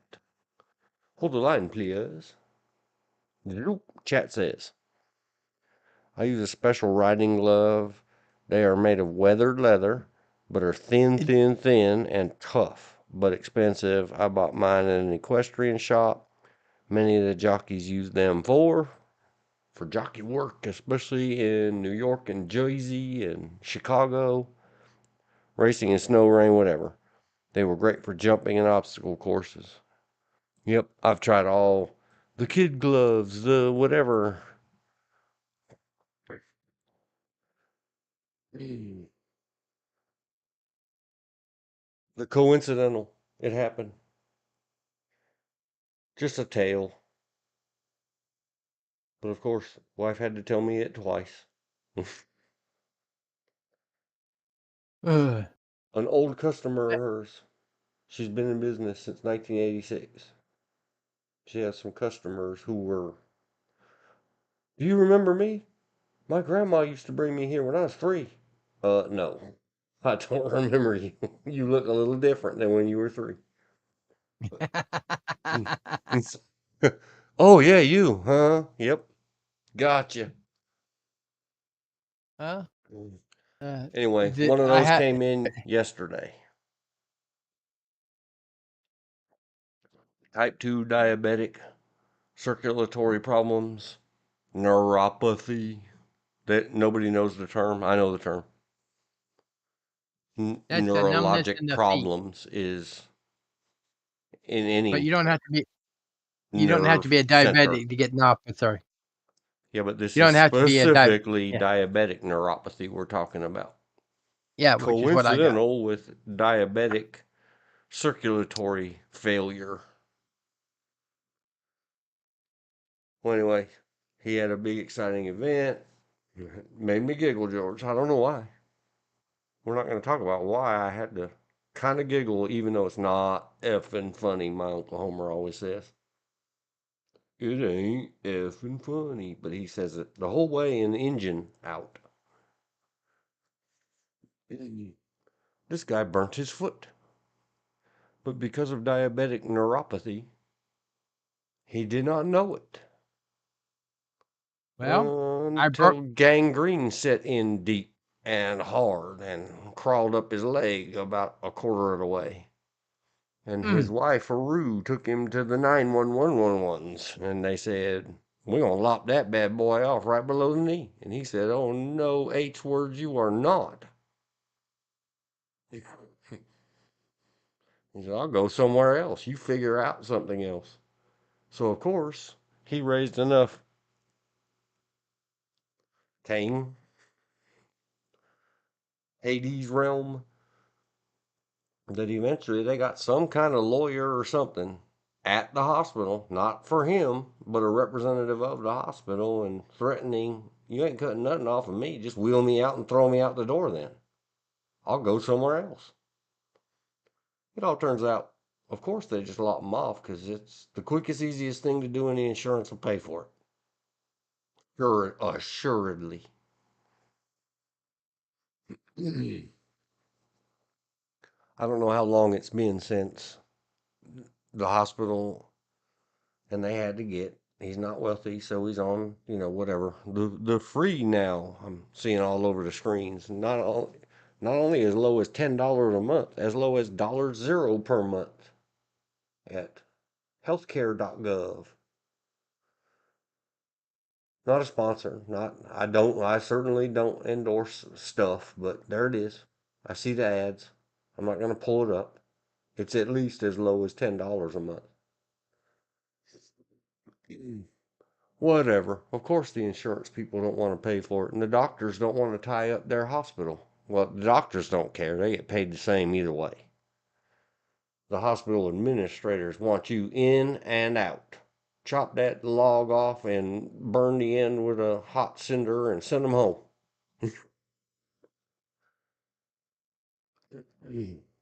Because we got to rotate the tables like a restaurant. Anyhow, they got him healed up. They got him cured up. He has severe now loss of feeling, incorrect feeling, has to walk with a cane or a walker because the feeling of just walking is incorrect.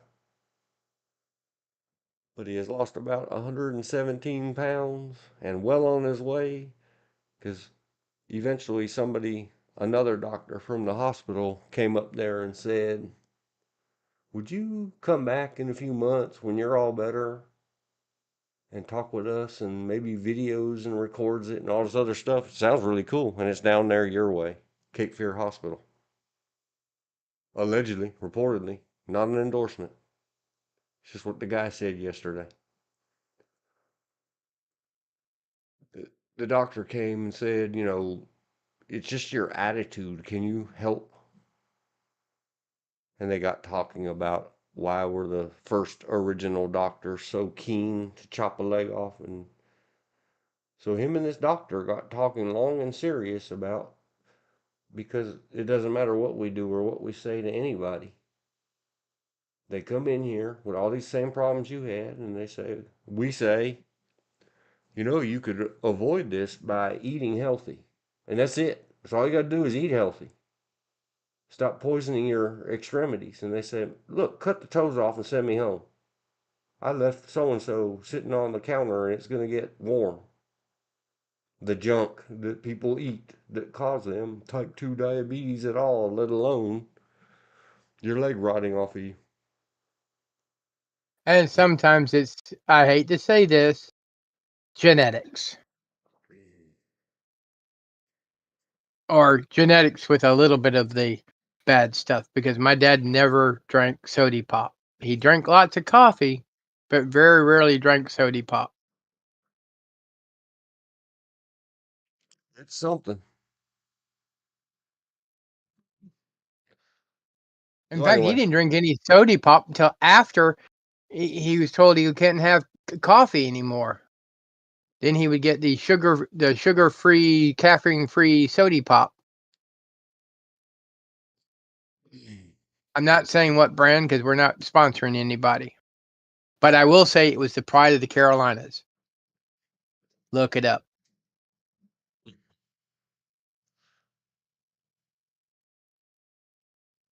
uh, uh, uh. Now, the reason I have used a cane or walker is not my End feet, result, it's my knees. moral of the story again. It's not directed at you, sir. If you enjoy I it, know. enjoy it. Diet and exercise. It's not only what you sip on, it's what you eat as well. Yeah. Quality and quantity. That's one reason, if you look at the numbers from from 2019 to 2022, there was a severe jump in diabetes in the United States Because we all because got of all locked the. down. Yep, that's the reason I have to use a walker now for some things, There. because Hey. when they locked us down for a year, our glorious governor nitwit, um, I 2 years. couldn't get out to go exercise. And if you're not walking and you already have bad knees, they get worse. That's the reason I'm hoping when they come the new year and I can go to that swimming pool because it's part of my health insurance, I can get some of that back. Hell. Because getting the weight off my knees so I can move them There should is an help. increase. Core and COVID itself, according to a something cited by 92, a paper or something at the National Institutes of Health. Gotta trust them. They're .gov. COVID-19 induced new onset diabetes. COVID-19 may. When lawyers and doctors and engine chiefs say may, that means we don't know. But we're going to say the rest of this loud and proud like we know something, like we're stating something. It COVID wasn't 19 may COVID. elevate the risk of hyperglycemia and other complications in patients with and without prior diabetes history. True story. Here's National I Institutes will of Health I will 2021, say 2022. The Lancet that everybody bags on. I don't know why. I'm not gonna. We won't. I will not say it's because they caught COVID-19 because I didn't. I will say it's because if you're locked down, you're going to be sitting on your butt a lot more. And eating worse, and eating more, and eating more worse, and suffering Because you get the some munchies. what they call cabin fever slash depression slash loneliness slash all the Well, things affiliated with being incarcerated in your own home. Yes, all I that will is true. I will say this, including myself. The biggest contributor to the munchies is boredom. Marijuana. Oh no, yeah. In illegal states, of course. Google Search for COVID.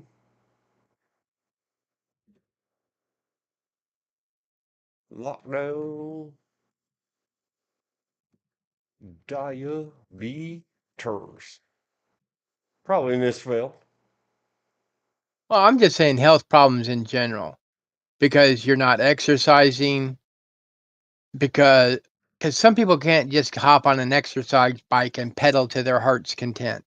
Some of us need something else to stimulate the brain.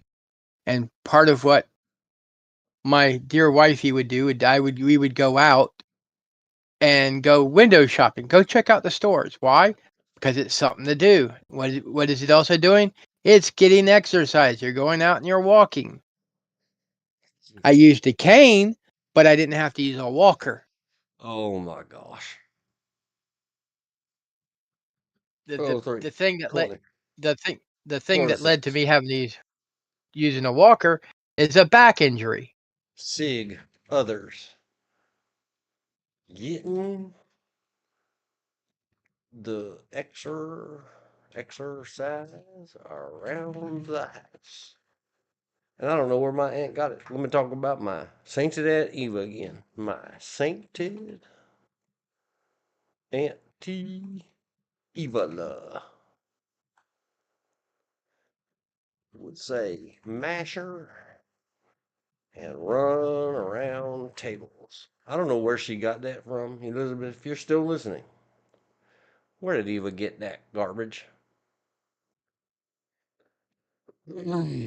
I know it came Talking from her making fun of the Three Stooges and all the other movies of the good old days of the guys chasing the ladies around and around and around the desk or the table. yeah, Chase your whamming around the house. talking about saintly aunts.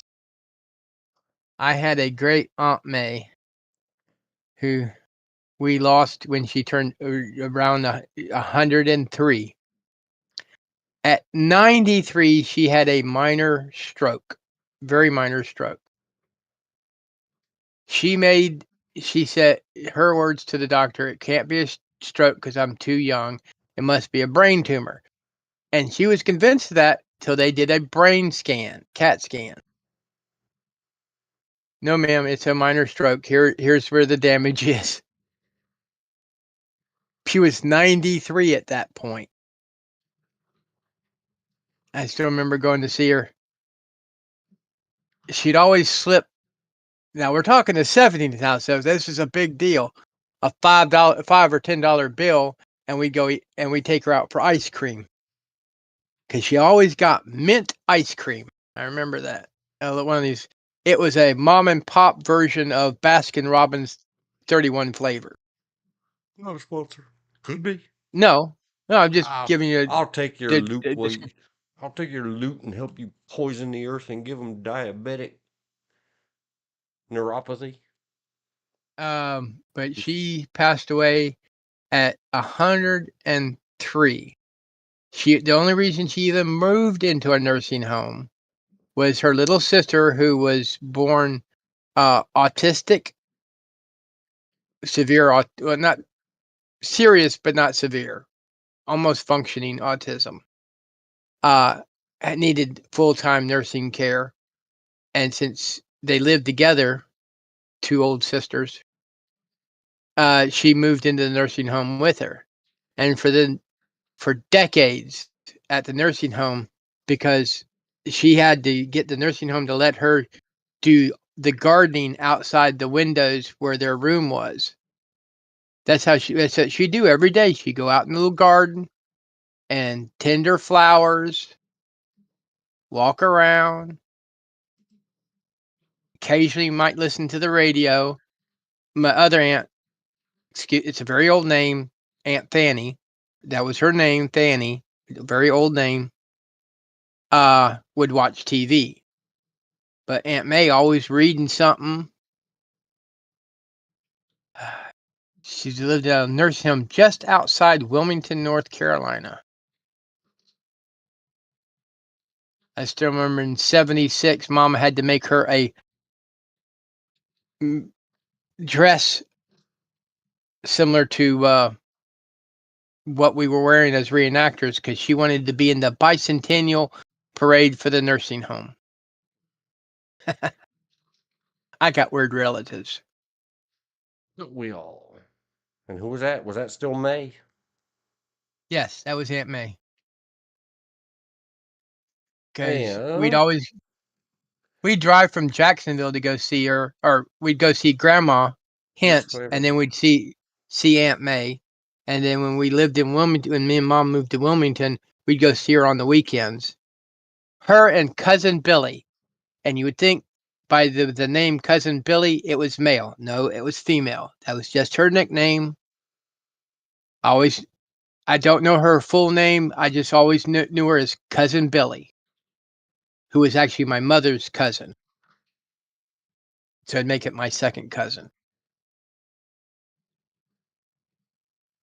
And she had boys around I and my brother's age. Yes. N-E-U-R-O In the divergent or neurodiverse is the new est PC / woke way to say it. Yeah. Regardless of what ethnicity you are, if you are someone who lives in a clan / tribe / radio, as you called it, radio, anyhow, whatever, family is very important. Even the ones you don't like. And I got quite a few relatives I don't like. And I don't consider them clan. I consider them relatives that fell off the tree, and I don't, because I cut the branch. Then I also have the clan member, what I call clan members, not K, not spelled with a K, spelled with a C, that are not related to me by blood, but by choice. And I refer to them all as brothers, just about.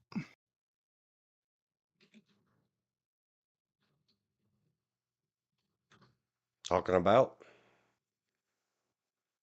That's the reason this bit, if the tribe, band, whatever, wants to adopt somebody and say, you're one of ours, what is the U.S. government to say? No, they're not.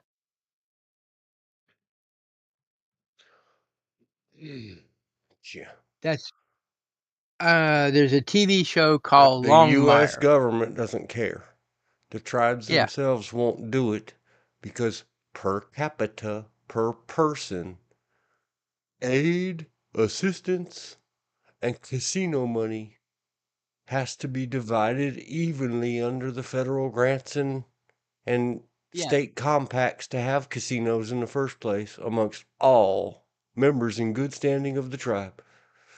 That's So in they the ain't TV adding nobody to their rolls because that would mean giving up a hunk of your own money. Oh no. I was getting to in Longmire, the standing bear, who's supposed to be Cheyenne, played by Lou Phillips.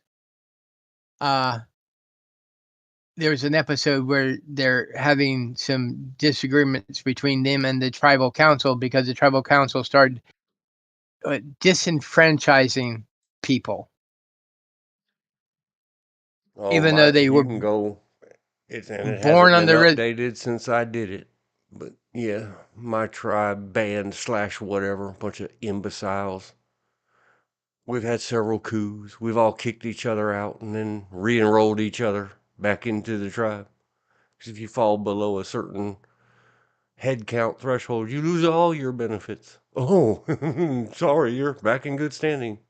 Welcome back. well, as he was pointing out, people that were lived on the reservation, born Cheyenne, raised Cheyenne, lived Cheyenne, and now due to some sort of blood, you're going, they're not a full quarter, you're cutting them out. You know how wrong that is. I mean, if you've lived Cheyenne, born Cheyenne, or whatever, raised that way, you are that.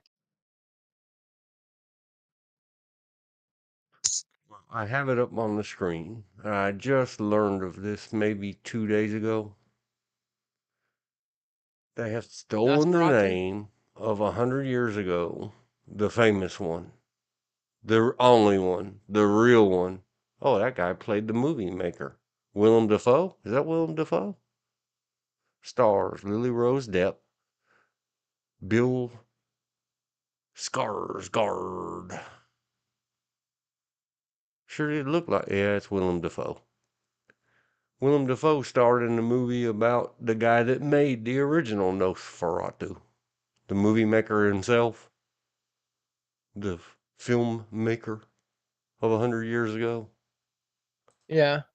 Well, it's more than 100, but yeah. 1922. Oh, I thought you meant the original Nosferatu, made in Germany, silent movie.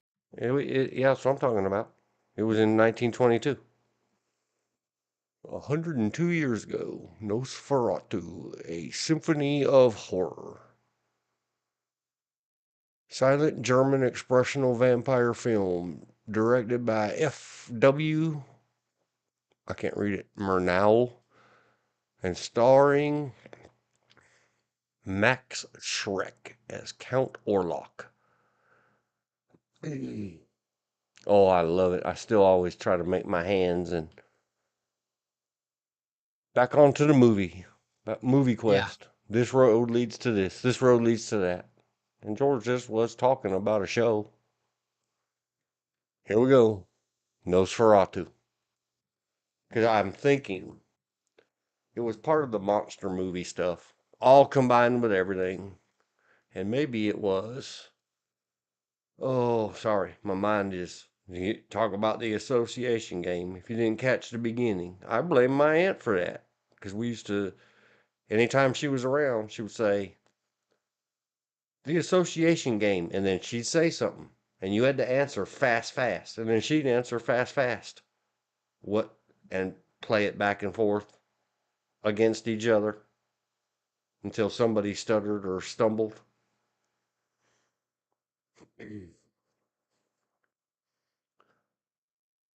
Oh Just, boy.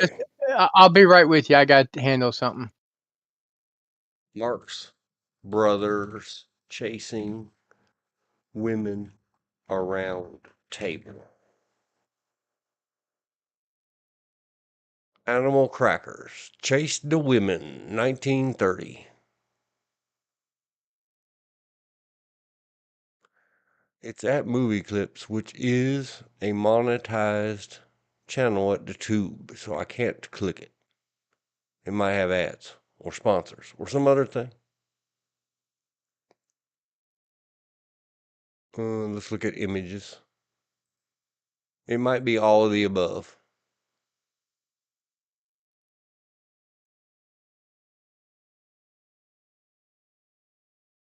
Oh my gosh, and now my mind flitted away to who here remembers when Harpo was on Lucy to DNA and recorded to Dad and his brother and the counting census. They would all be out so they can STFU. Yep. Except if you let the roll number drop down below, you either got to convince everybody else they need to shag harder. I mean, Southern Dancing. Because if you drop below the requisite number, blah, blah, blah, you lose all your everything.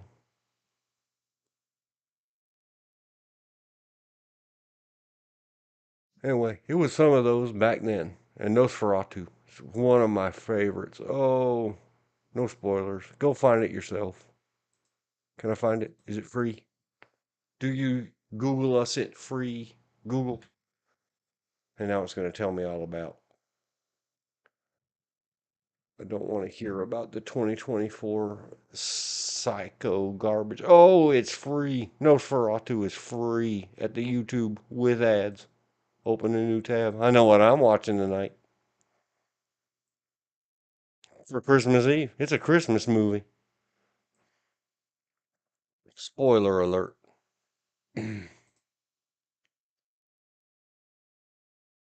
Copy. Close.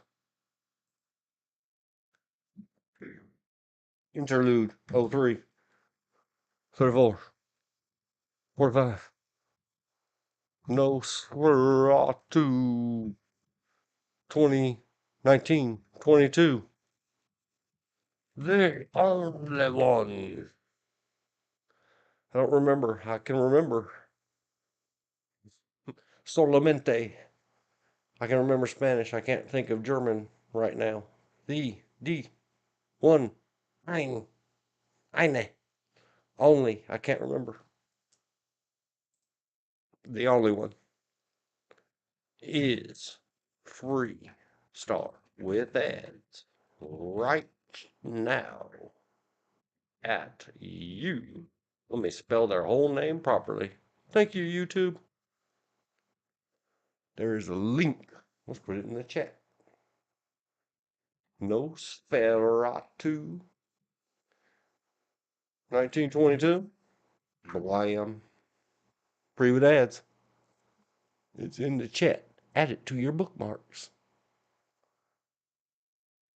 Click on your watch now and watch laters on the side of your tube screens. Here's your only spoiler alert. It's fantastic. 10 out of 10. If you ever could have these amps go to 11, that would be one of them. Hang on, hold the line, please.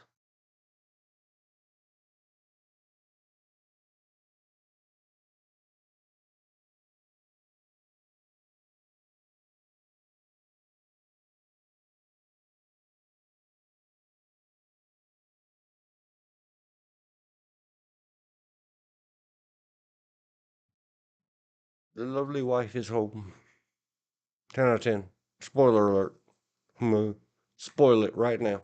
I gave you 2 fair warnings. 102 years ago. Whatever this garbage is. I don't know. 0? No, you can't have 0.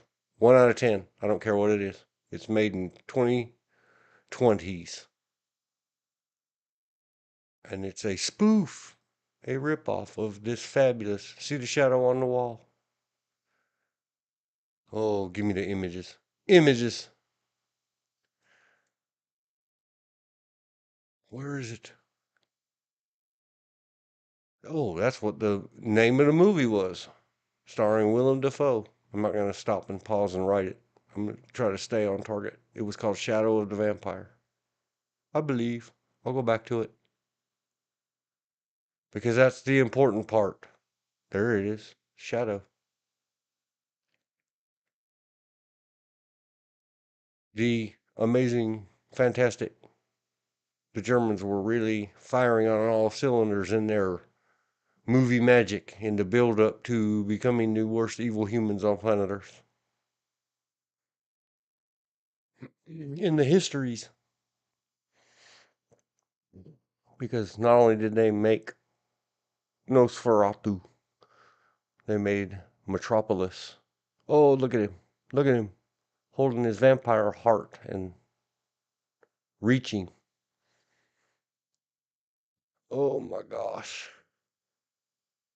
Nosferatu. Shadow. Woman. She's lying in her bed. There it is. There it is. Oh, look. Look, look. Here it is, everybody. That's Entertainment has a look at the Meissen scene in the climax of Nosferatu. They have other pictures of it. Not as good. Here's one. See his shadow? It touched her. There's his rest of his shadow on the wall behind her. And then his shadow moves as if it's his vampire hands. And this is a really good picture up here at the top. Unzoom screen. Somebody enhance this. Go, open a new tab.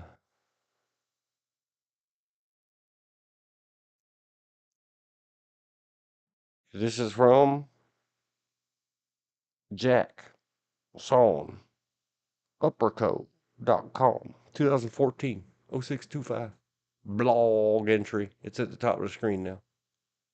Back. Very good. I'm studying the frame of Nosferatu. The end. The amazing.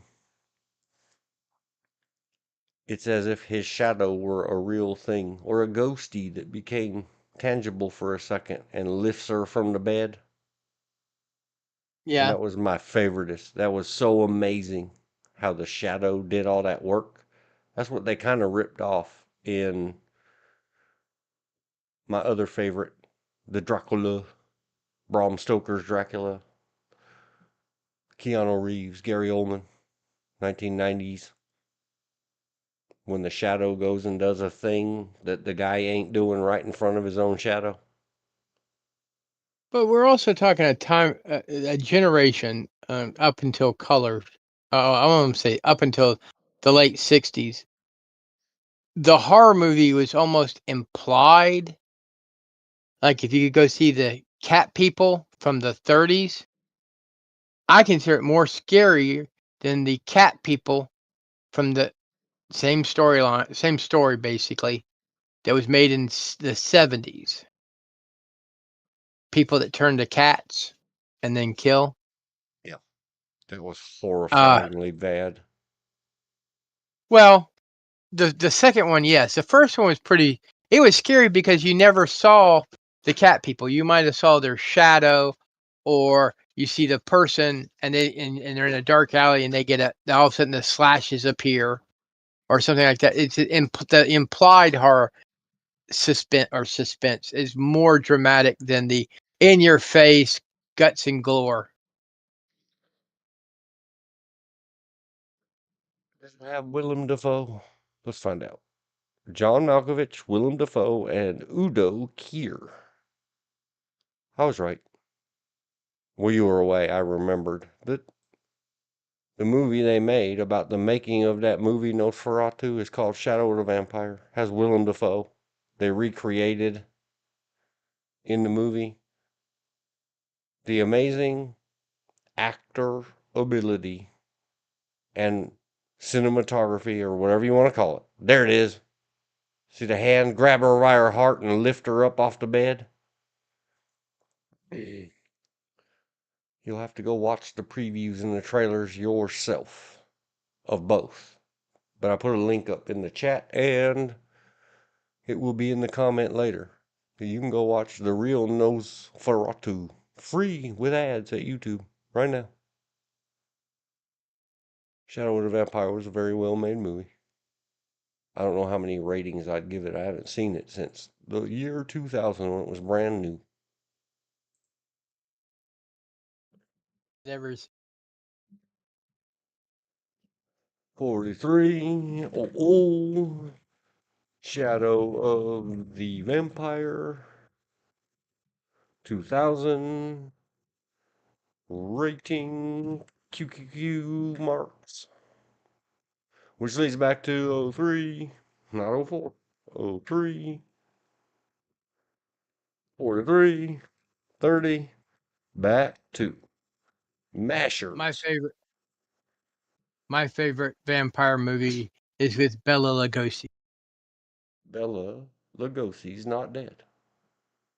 It's a Not? popular 80 songs. Oh, Yeah. I'm about to say he's dead, all right. He's buried with cowl cape for another word for cowl, cowling cape. Bauhaus is the name of the band. I'll look it up in a minute. Back to the Mashers.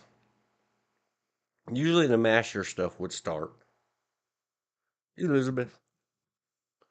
And it was all good fun and games. Our aunt wasn't doing creepy with us, little kids. It was just something we'd do. This leads to this, this leads to that. How does that associate? Where, especially in the 70s, all of you people go back and look. We talked about it earlier. That, and me and my woman laughed and laughed and laughed about it the other day. Hey, baby, what's your sign? And catcalling and whistling and dudes with big old hairy lips. And go see Saturday Night Live. Back then, those two wild and crazy guys. And then back in the next generation, in the 90s, they had the two guys that kept smashing their heads through windows with, "What is love? Baby, don't hurt me." You know, it used to be a thing. Men and women saying goofy to each other. Goes all the way back to, you know, who was the original, whatever you call a woman misogynist? Mae West, 100 years ago. Why don't you Not come so up and much. see me sometime? Look Is at that her all you last got? movie. It was She was called one her entire life. Burlesque and Sarcasm. Yes, she did that in. Her last movie was in the 70s, and it had Tom Selleck in it. In fact, Tom Selleck gives Mae West credit for him becoming a big star because she thought he looked nice from the dating game and managed to get him a job because he was a nobody, virtually nobody when he did a movie with Mae West. Was she M-A-Y or M-A-E? I don't know. We'll look it up in a minute. I made a note. He was GH, like Mae West. 93. That I doesn't think mean how to spell 93. her name. I don't remember how to spell her name. Back to the Masters thing. M-A-Y. M-A-Y West. Nope, it's M-A-E. I was right the first time. Ha ha ha. See, I do remember some things correctly. Mae West. Mashers. Chasing the ant around the table or her chasing us around the table.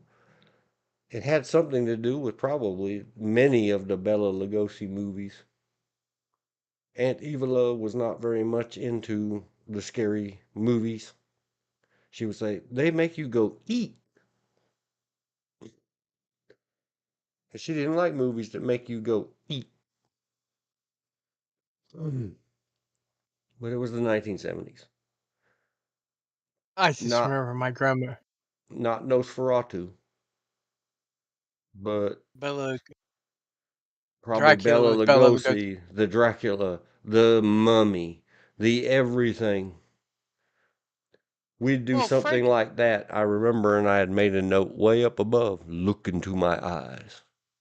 they did a survey on horror movies of that ilk. The most feared was Bela Lugosi's Dracula. The most loved was Frankenstein because he was so childlike, and the most pitied was the Wolfman because it was a curse. He didn't want to be the Wolfman, and that was with Lon Chaney Jr.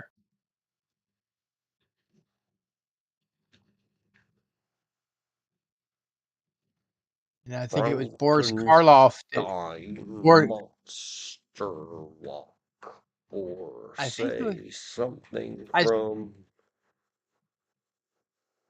Boris Karloff. I think the first Frankenstein. I think it was Karloff.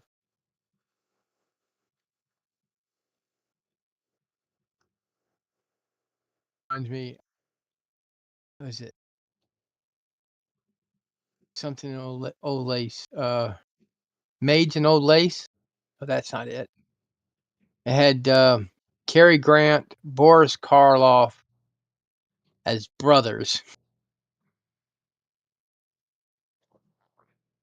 and he found out his aunts were poisoning traveling salesmen and burying and then having their nuts brother dig the holes in the basement, pretending he was or thinking he was Teddy Roosevelt, digging trenches and stuff, digging the Suez Canal. Not Suez, but he did the Panama Canal. And then when they had to fill in the hole, that's where they would bury the traveling salesman.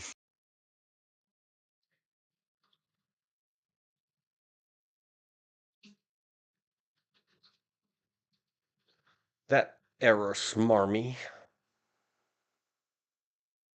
Oh man, I had one in my noggin and then it went away. I was trying to think and listen at the same time, and you know I can't do multitasking. Chips.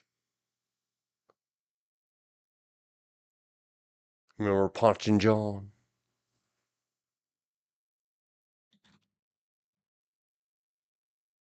Anyway, that's what we would do.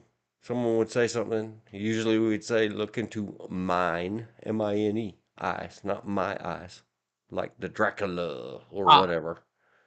And then Arsenic and someone old else would lace. say, no, no. And someone would say, eek. And then somebody would say something absolutely smarmy, straight out of our era. Like, Was or the from movie I was 100 trying to, years prior era, like, would that guy always say stuff? The drunken guy that would say, my little chickadee. it wasn't Boris W.C. Koff, it was Fields. Raymond Massey and Cary Grant, and Arsenic and Old Lace was the one I was trying to think of.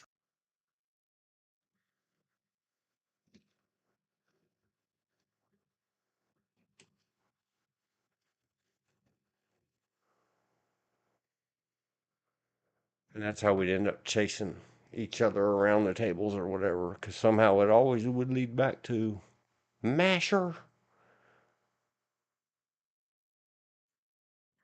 Great Gams or some silly thing.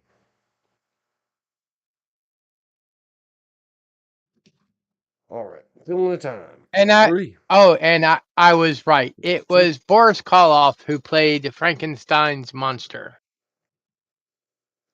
I thought it was. If I remember correctly, he was also played the Mummy in original 1930s something, The Mummy. B-A-U-H-A-U-S, Bela Lugosi's dead.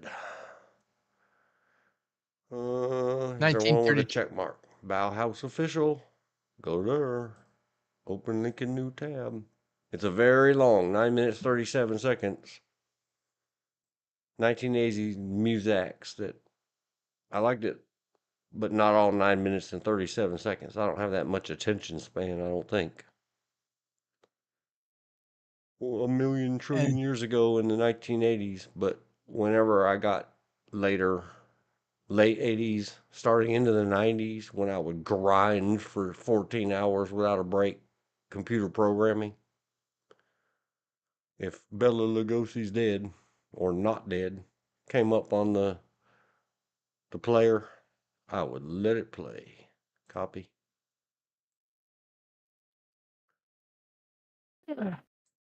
There was a long patch in the early 1990s that I had a single CD, the first CD I ever owned. It was like David Bowie's greatest hits.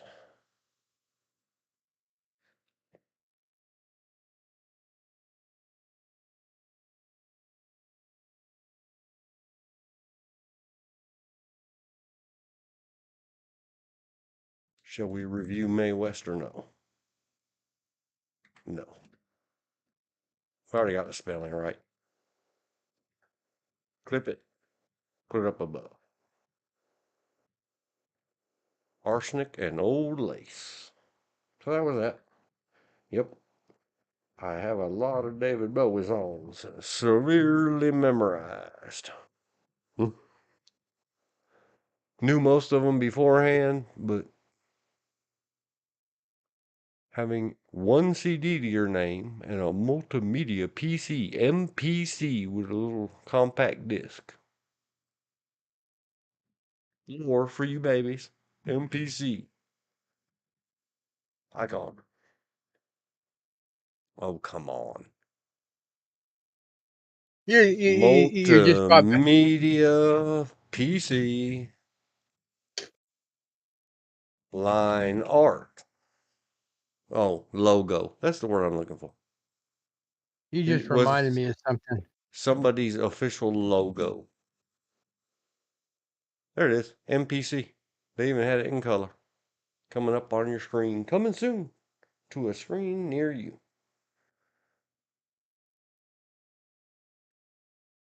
And what multimedia PC meant in the days, early 90s, see, even Microsoft had it. MPC registered. I don't know who registered it. I don't care. You can go find it at the Wikipedia. Not important. What it meant is that you had an at least 16-bit sound card. VGA graphics, I believe. I don't think EGA qualified. And a compact disc playing, whether it was data or music.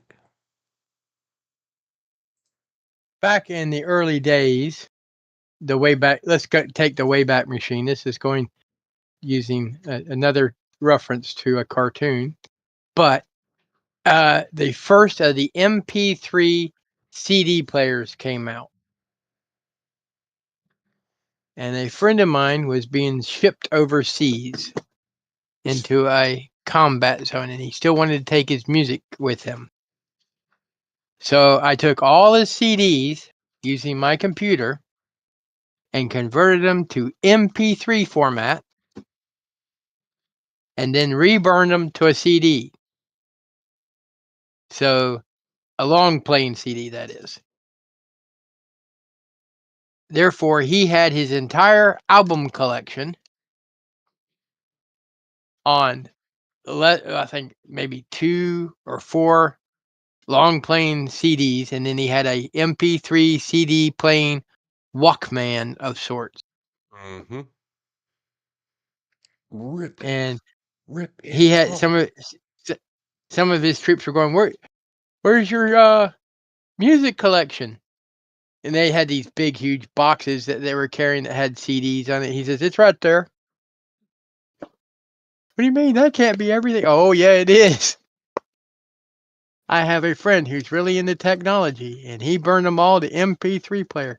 So the next time they got deployed, all the soldiers had MP3 players. Because carrying around all those CDs and possibly getting them destroyed, did not appeal to them. Just like when my lovely lady went on her first 2-week drill, she went to Germany. The requirements is you had to have your uniforms, boots, helmet, blah, blah, blah, blah, blah. And you were allowed 2 suitcases. And her husband, me, remembered what my brother and my dad taught me about packing, because my dad was a submariner, and applied it to all her army gear and clothing and pillows. And I brought it into the 21st century. In other words, I used vacuum packed bags, vacuum seal bags. And so all her stuff for those 2 weeks, uniforms, pillows, everything, fit in one, and the spare suitcase into one suitcase. I says, when you have to, just put your dirty clothes in one of the airtight bags, push it down the best you can, and stuff it back. The second suitcase that she took with her was for trinkets that she would buy over there in Germany. Everybody else were carrying these 2 huge bags and one little carry-on. She had one suitcase and one carry-on.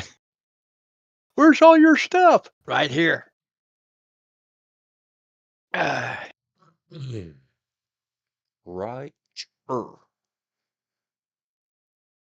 And then,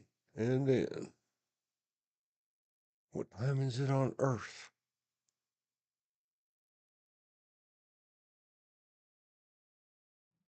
I would say that all military personnel, I would say almost all personnel, could learn a thing if they went to sub school, if nothing else, on how to pack your stuff, because you have limited space. I have to BRB.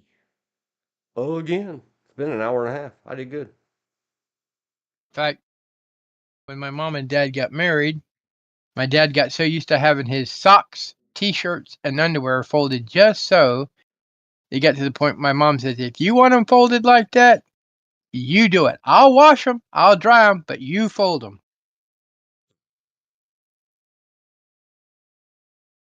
That's how they did.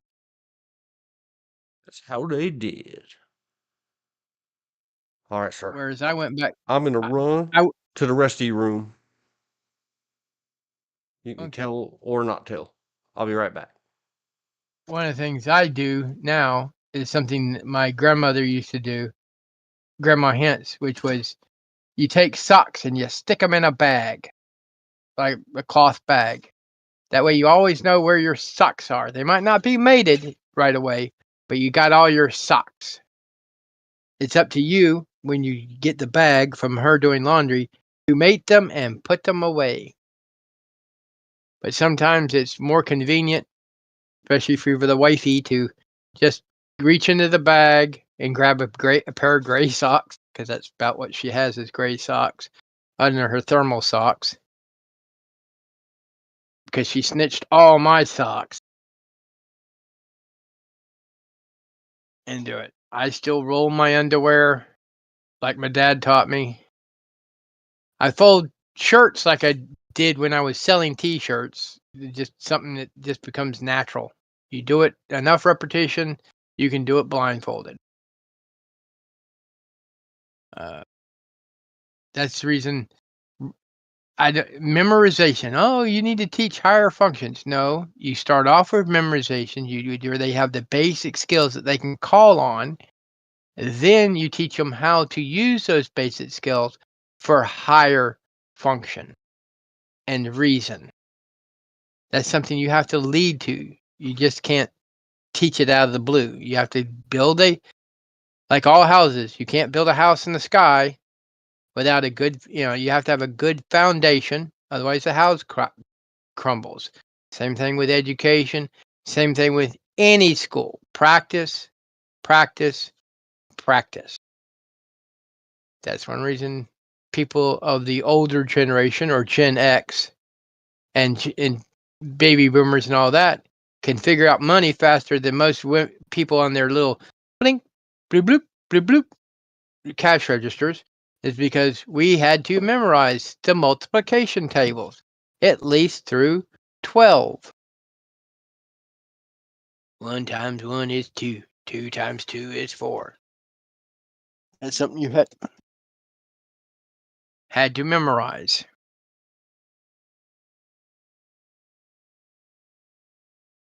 But it's just one of them things you got to do.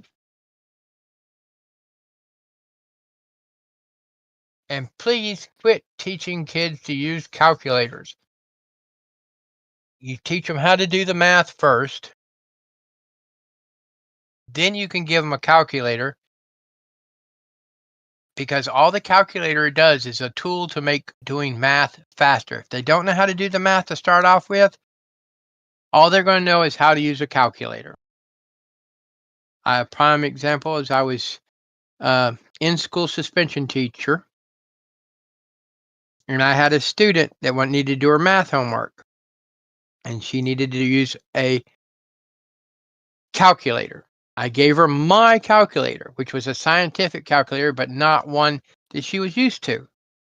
And she was punching the numbers and math problem into her calculator, into my calculator, the way she was taught on a T83, and she'd write down the answer. And I'm going, that's the wrong answer. She goes, what do you mean that's the wrong answer? That's the calculator. I said, you put it into the calculator round. You just got to remember one thing. Computers are garbage in, garbage out. And she came back, it's not a computer, it's a calculator. And I said, what do you think a computer is? It's just a more advanced calculator. In fact, the very first computer we know of was strictly to do calculations to break a code. It was a calculator, big calculator. Took up an entire building. And I see you're back, Dean.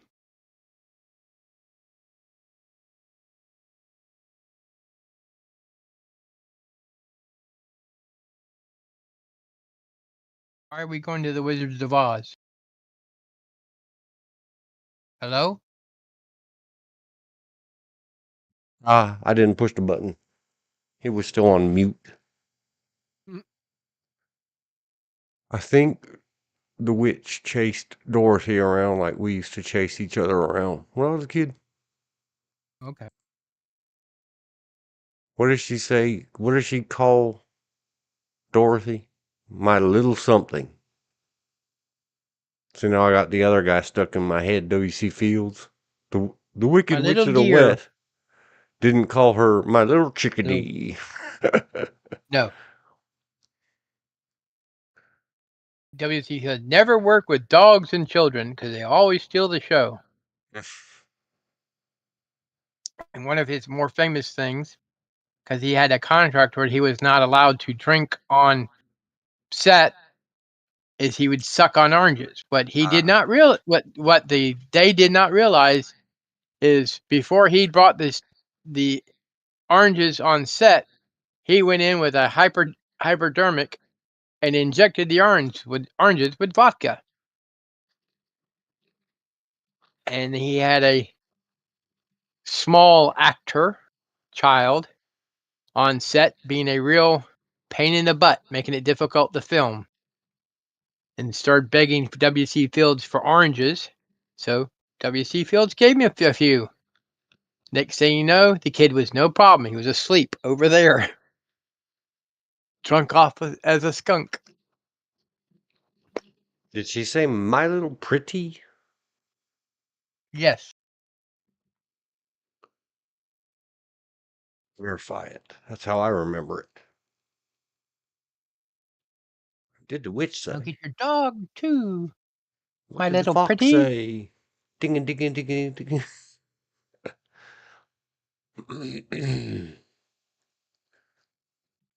My little pretty quote. It must be it because it's got gifs. Gifs for you uninformed and silly. I'll get you, my little pretty. Yeah, that's it. That's what we were making fun of.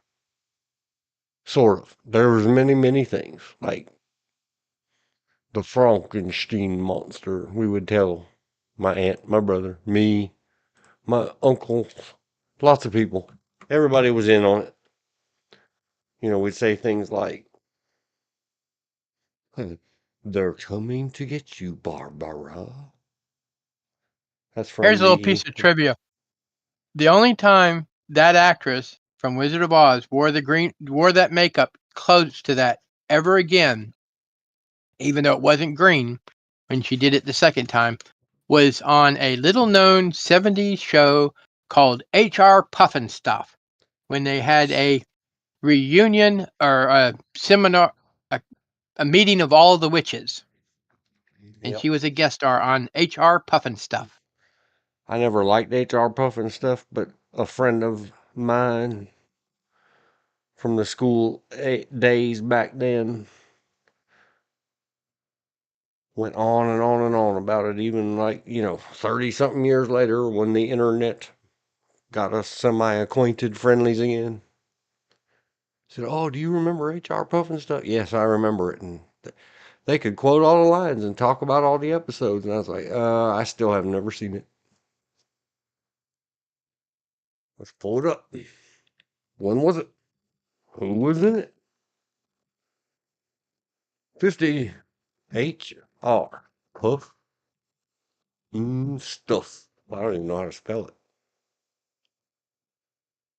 Well, like it sounds. HR, H period, R period, Puffin Stuff. PUFF. Puff and stuff. No, it's HRPUF stuff.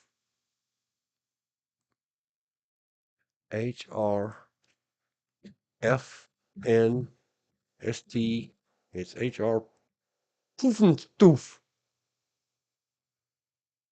And it was a 1969 adventure that ran for one season. Mm-hmm. But was quickly put into syndication. Where's the IMDb's? IMDb.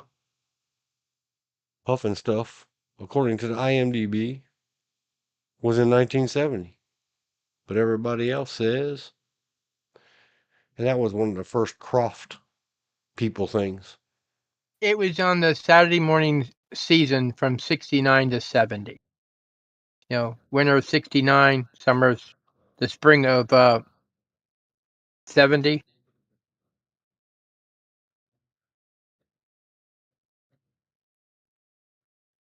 It had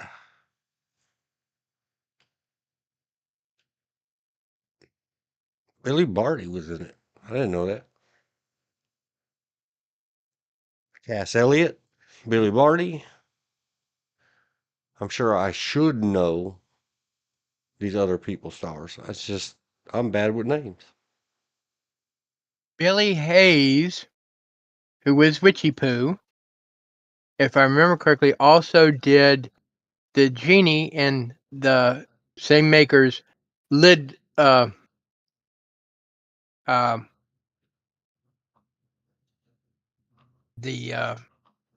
Lidville. That was it, Lidville. Yeah, when they said Boss Witch, that was from when they had the witch convention. Yes, it had Mama Cass in it. She was one of the witches too.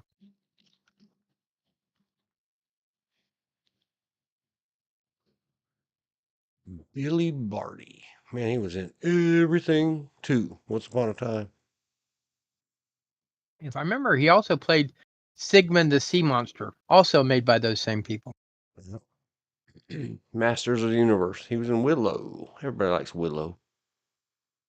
Oh, I remember him in Legend. We talked about Legend the other day. All the way until 2001. In Yeah, 2001, he was in a short called I.O. Error. We talked about communications errors a while ago in neurology. in Willow. He played the older wizard. They gave Willow the acorns. Was Doc Holliday's Val Kilmer in Willow? Yes. That's about all I know about it. Wow, he was in a lot of stuff. We're talking about Billy Barty, and I'm not making notes right now. Willow, 1988. Masters in the Universe before that. And he also was the Bumblebee. I think he played the Bumblebee in the Bugaloos. Yeah. Hold the line. Must go away from the mute button right for a second.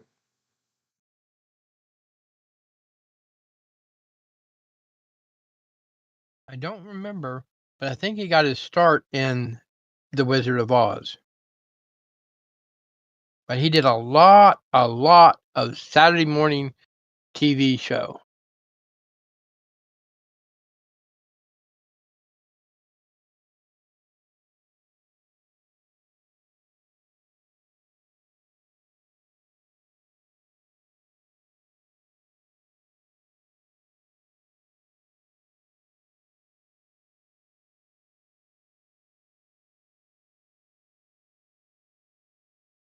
Warwick Davis is another good actor.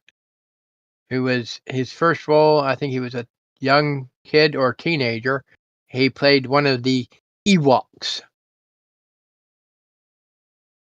and from that he film he took when I was a kid, or his parents took.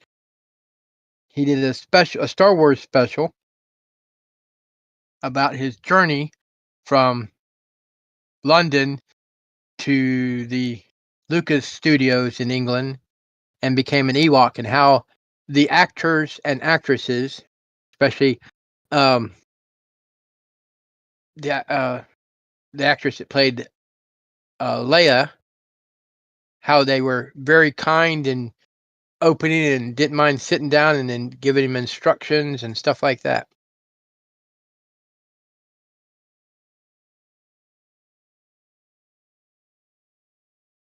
And if I remember correctly, one of the guys from Saturday Night Live played one of the brownies. Got the baby.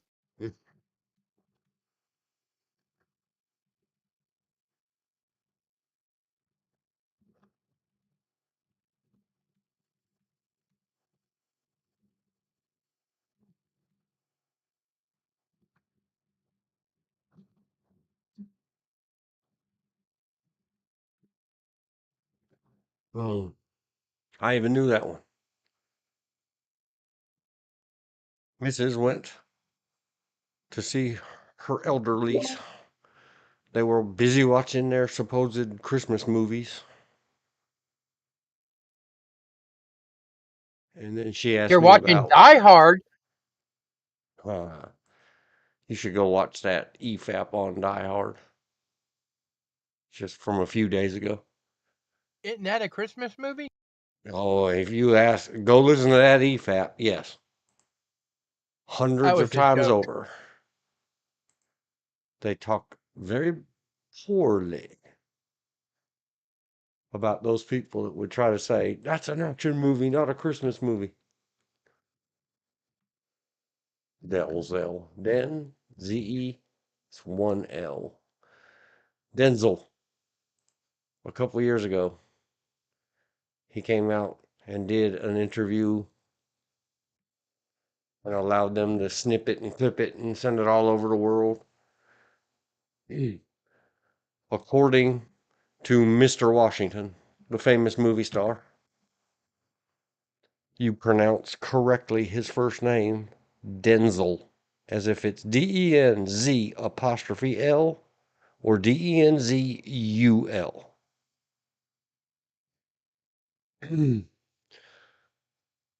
I have told before the story of why. To correctly say his name, you have to say in a high-pitched girl's voice that I can't do correctly. I do my best. Denzel, he fine.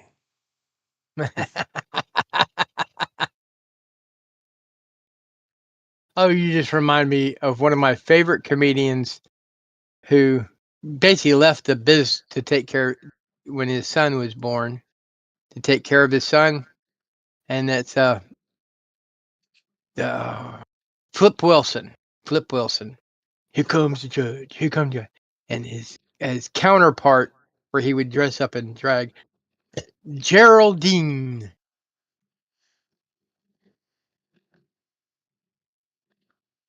I He don't said know if you Flip ever Wilson, watched the right? Flip. Yeah, Flip Wilson. Let's get him on the big screen. Flip, not Denzel Flip. Flip Wilson. Wilson. Wilson. No, Wilson. Castaway. Tom Hanks. The little soccer I used to ball watch his. floated He had away. a Flip Wilson variety show I used to watch all the time. He had all kinds of stuff I watched all the time. Known for Flip. Uptown Saturday Night. Charlie and Company. The Fish That Saved Pittsburgh. The Flip Wilson I mean, special. The there's Flip Wilson special. Flip Wilson, of course. Flip. Why did he vanish? What happened? Que pasta? he just did, he left the biz to take care of his kid. He went to be a daddy, not a Wilson father, but passed a away daddy. in 1998. Copy. Dad. So let's put Flip Wilson, 1933 to 1998. That's not very old by today's standards. What is that? 65. He made it to 65. Probably heart or cancer. I don't know. I'm not going to I'm look just it up. saying. I'm just going to And keep he going with was a the. great comedian. It's He how didn't he do lived any. that mattered, right? Yeah, That's a he different didn't do anything. photo. I mean, he retired in the 70s Well, from doing his stuff. and everybody looking at this stuff might think, wow, what's with that horrifying comedy setup and outfit and background? No, that's Oh, how things looked in 1967. I'm just still seeing Willow. Hang on. You see it up on my screen in just a second. It's, Oh yeah, look at the she's a Roland predator. Martin, Roland and Laughing's background. That's it. I mean, the Psychedelic. clip on the screen right now is from Rowan and Martin's Lafayette, 1967, with Joanne Worley. Suck it to me. Suck it to me. Suck it to me. See, they said a lot of things back then that if you said it, hashtag me too. Oh my gosh, sue him. Put him in prison. You know, I never would have Ring-a-dingy? associated it if we hadn't been doing this, and certainly Ooh, not ring-a-ding. all these pictures, but the first one, I sent you a maybe video of some of their Christmas. the ninth square down. And because I'm bad with names, I can't think who this is reminding me of. Hotel Rwanda. Most of these angles and photos of Chip is an absolute 0% resemblance, but some of them, it's like greater than 50%. Suddenly, my mind is telling me, oh man, there he is. Didn't I just mention We the got some serious. unmentionable? The Yeah, hashtag. I know, I'm talking ahead of everybody. yeah. I'm just saying. It's almost a minute lag Well, delay sometimes time. it's better, sometimes it's worse. I Yeah. emailed with my mother again today that we got to come up with something better for those that are on the Discord and on the whatever. Uh-huh. I have to study more of how do we do the correct screen sharing so that nobody's lagged behind. Anyway, it's got to be up there by now. Hashtag me too. Give you an education here. Down at the bottom, you got your camera, which you'll have to have activated. Next to that, it says share your screen. Everybody shares their screen. You're talking about in Discord? Yes. Yeah, I know. But when I'm already screen grabbing to stream it and to record it to my hard drive, the how-to manuals say, no, don't do it that way. Okay. You have to get fancy, and instead of sharing that whole screen on the big monitor that I use for sharing, you have to create a special Discord window that is shared in real time with everybody else. And that's what gets pushed over. It's complicated. Sounds like it. We'll have to figure it out. What we're doing is sort of working. It's already on the many to-do lists to get everybody put together. Anyway, Flip Wilson reminds me of his name, and Don Cheadle. Flip Wilson, DLE, IMDb. His alter ego Geraldine. Geraldine's boyfriend was called Killer. Don Cheadle was in Crash, and Killer Crash is 10 out of 10.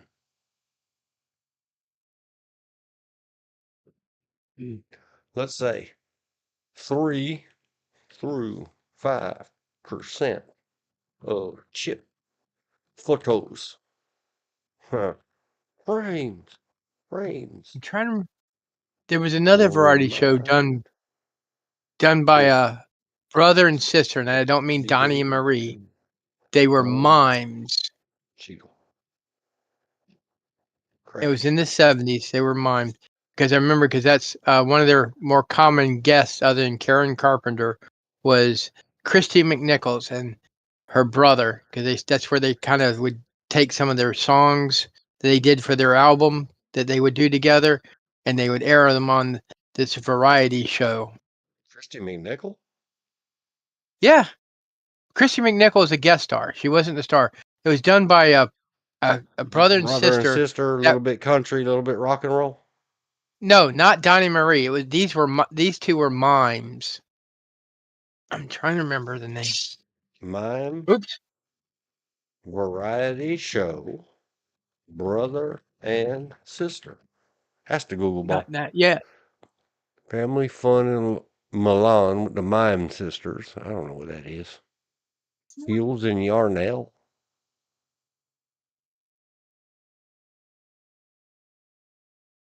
Shields and Yarnell were an American mime Yep, team that's it. formed in Fields and 1972. That's a horror show. How could I not know of this? Or maybe I do know of it. Maybe Or that's you just why don't I'm remember it. equally as scared of mimes as just plain clowns. Well, some of these variety shows were a very big part of my very small childhood because I loved them, and they were. The other thing that I like them is because they were fast. They were fast-witted. They're not like the shows today where it takes them almost a half hour to tell a goofy joke. They're quick pace. I mean, they had seconds to get to a routine. 14 episodes. There are exactly one photo at the IMDb.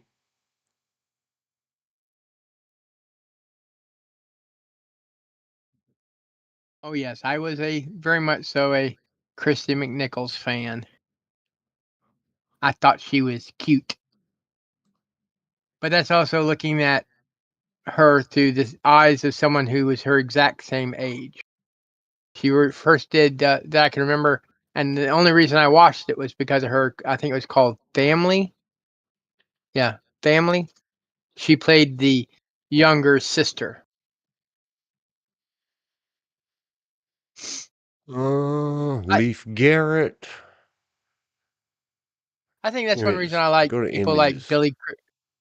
Billy Crystal, Robin Williams, and comedians of that ilk because their humor is fast.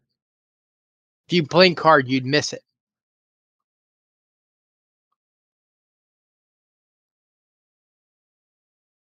Fields and Yarnell vintage clipping at eBay. I liked them, but I didn't like them that much. Christy McNichol. Well, let's go to her Wikipedia. Because I got nothing at the other people's. Control F. Nope. She did one nude scene her entire career, and I think it lasted a second to maybe 2 seconds. And I'm sure And that's that's where all everybody your age and my age can remember. Well, no, I have the movie. She plays someone who has a game leg where she has to wear a leg brace to help support her, and she talks she's in France and she wants to go be treated like everybody else, and she's got enough money to go take this ski trip. So she talks the doctor taking the brace, letting her go without the brace, but put a cast on her leg so it won't mess up. Apparently there was drama. She was an American But former actress. Nominations, later life, career, she had without the bipolarism. That's internet the reason. BS. What Yeah, career? End of career. bipolar depression. Everybody kept saying she was on narcotics. No, it was bipolarism, which can make someone seem like they're on drugs. She was on Empty Nest, a spinoff of Golden Girls. She Yep. left the show in 1992 after being diagnosed with bipolar disorder, but returned for its final episode in 95. It was her last on-screen performance. However, she later voiced characters in the animated TV series Extreme Ghostbusters 1997 and Invasion America 1998. Well, I hope Good. most assuredly that she has got good treatment, good care, and is doing okay. She is. She does fundraisers now for a children's group and a bipolarism organization to educate people about bipolarism. Well, But no. every time, I don't care who McNichol's sings it. former lover and lifelong. I know now why. All the doodly dudes that would have been lusty back then about a movie star. I really don't care. Yeah. But I'm not normal. Because she is whatever you call it. Says so on the. She is female attracted. I think that's how we're Well, supposed to say it these days. I still see her through the eyes of a teenager, preteen of her same age. Yeah. Okay. But you didn't have designs that she was going to give up her acting career or keep her acting career and have you as her. Oh, She'll be your sugar and mama. no, that would be McNichol's former stupid. lover and lifelong friend Elizabeth Brooks died of cancer on September 7, 1997, a few days before McNichol's 35th birthday.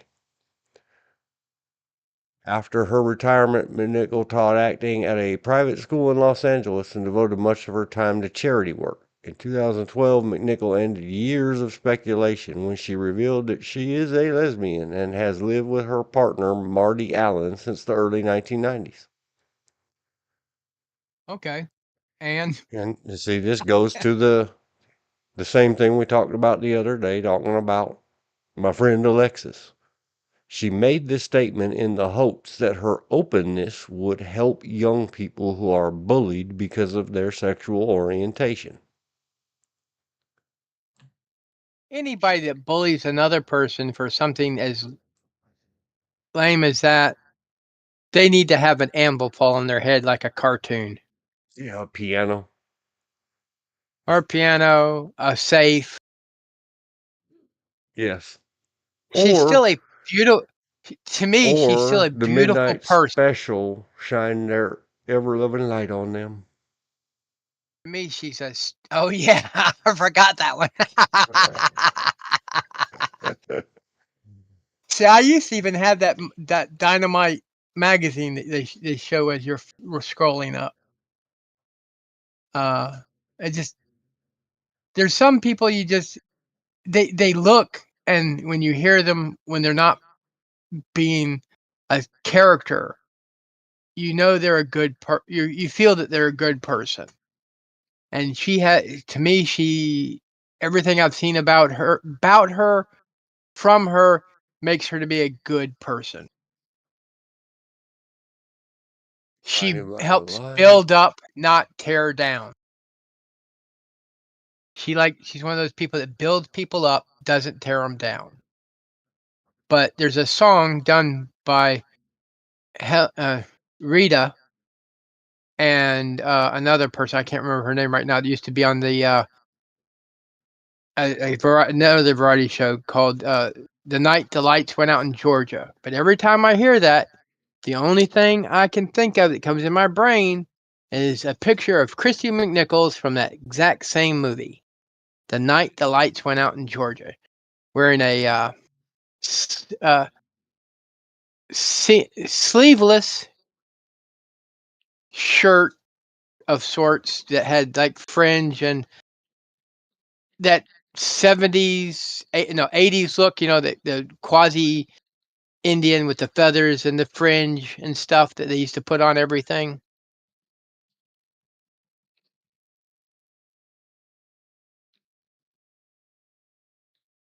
Yep. And when I saw that movie, that's when I realized outside playing Luke Skywalker, what's his name, is not a good actor. He played a Georgia highway patrolman in that movie. And it was such a deadpan character. He's not I no can't think of his name. Ruined what little bit he had left with that. I think it was a Wes Craven. I don't know. I better not bag on Wes Craven. Just saying, Mark Hamill. Mark Hamilton, when he played the Highway Mark Patrolman, Hamill. it was IMDb. so deadpan. It was so deadpan compared to the way everybody else was. It's like,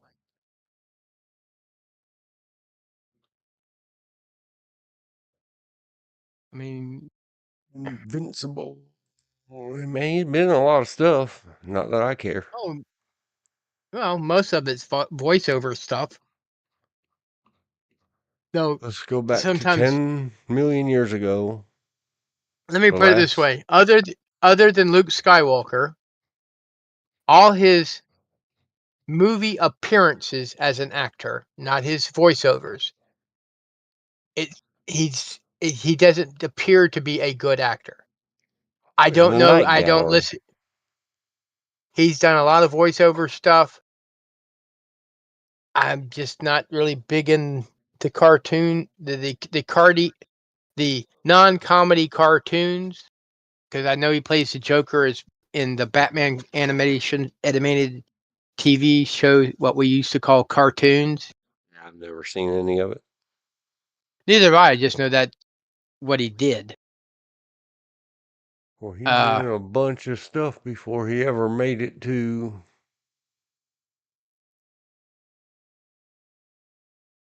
Star Wars Episode 4, A New Hope. Nothing worth putting a pencil and paper and noting it down.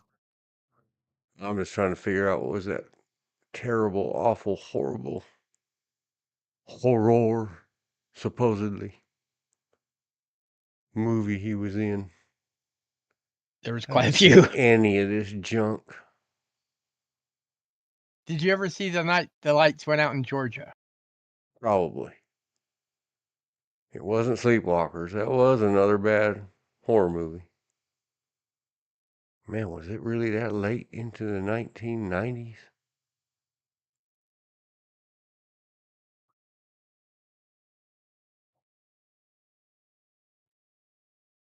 I must have missed it. I must have scrolled right on by. He was the voice of mysterious trash can man, Mr. Noggin, in the Ren and Stimpy show. I remember him voicing stuff or playing stuff in Wing Commander 4. I loved the first Wing Commander. And Christy had such a beautiful voice. So her big time on the music scene was during disco, and I wasn't a big disco fan. My two favorite disco songs are Kung Fu Fighting and Disco Duck. What about That tells you how working at the car washer? I know that, but I prefer Disco Duck. Oh, Disco Duck. There she is with Diver. Teddy O'Neill and Little Darlings. Everybody always talks about that too. Uh-huh.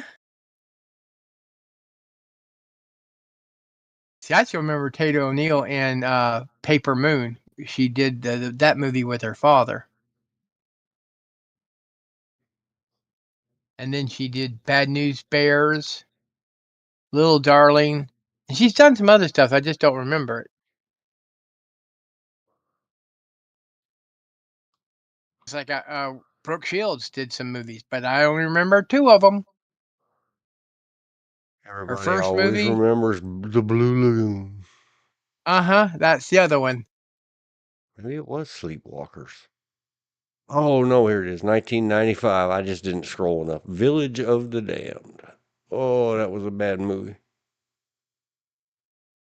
John Both of them. Carpenter. I thought it was Wes Craven. Nope, it's the Halloween guy. It's The Thing. IMDb says 5.6.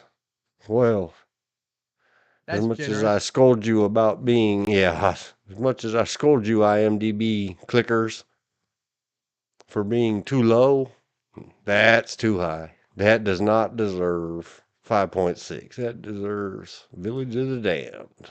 Let's go there. At that age group, one of my favorite comedies of the 70s, movie-wise, Animal House. National Lampoon's Animal House. Oh, gosh. You couldn't make that movie today. No. And everybody remembers a lot of things, but what I remember really good, toga. At the toga party, the guy looking at the 12-year-old girl after all the napkins and toilet paper fall out of her fake brassiere, and she's passed out, and he's college age, and she's a 10-year-old girl, and the devil and the angel appear on his shoulders. I think she's supposed to be 15. Oh, wait, it doesn't matter. Underage. That's faux show. All I remember is trying to avert my eyes, because even if they got a 25-year-old actress, it's the idea of it. I don't want to see it. Oh, Holy cow. That devil and that angel. Everybody should go look it up. F her. F her brains out. She wants it. Look at her. No. I don't remember the actress's name, but she was barely legal from the 69, 70, I think it was, Romeo and Juliet. And they actually had a nude scene of her. Because I remember Michael York played Mercutio. But what got that particular actress is she also was in the movie called Lost Horizon, a musical version of the Shangri-La. Ask me a question, I'll question you and answer. Oh, that's one of the songs.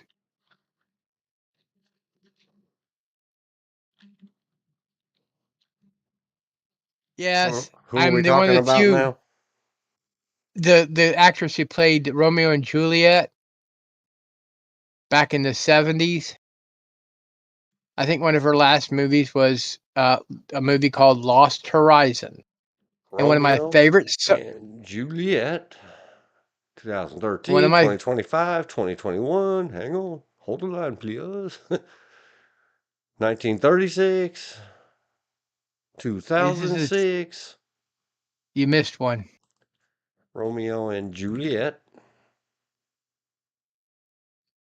So it's in the 70s time period. Press enter. 68. That's it. 68, Olivia 70. Hussey. Yes, she also did a movie called Lost Horizon. One of my favorite songs from that movie is "Ask Me a Question, I'll question you and answer." Ask me a question, I'll question you and answer. Yeah. Not Juliet. Oh my gosh. Brain. Hello, Brain. I think she was like 16, 13 or somewhere between 13 and 16 when she did the role Juliet. Oh, she was in Death on the Nile in 1978. Oh my gosh, she was in Stephen King's It in 1990. She was Audra Denborough.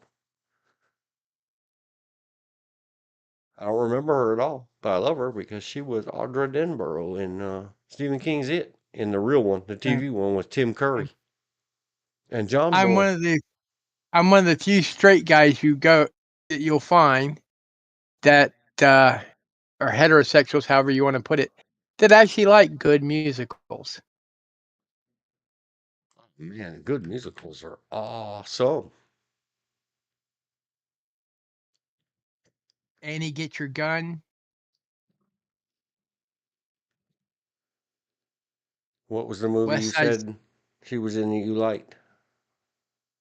I got distracted by Stephen King's It. Lost Horizon. Any idea? Had Era? George Papard in it. No, not was it George Papard? No. Having a hard time remembering people's names. 80s, 90s, 2000s, 70s. I'm 78. stuck in the 70s. Death on the Nile, the Bastard, Jesus of Nazareth. Happy birthday tomorrow, Jesus. See the beginning of this stream. Black Christmas. 1973, Lost Horizons. Lost Horizon. It has 5.2 out of 10.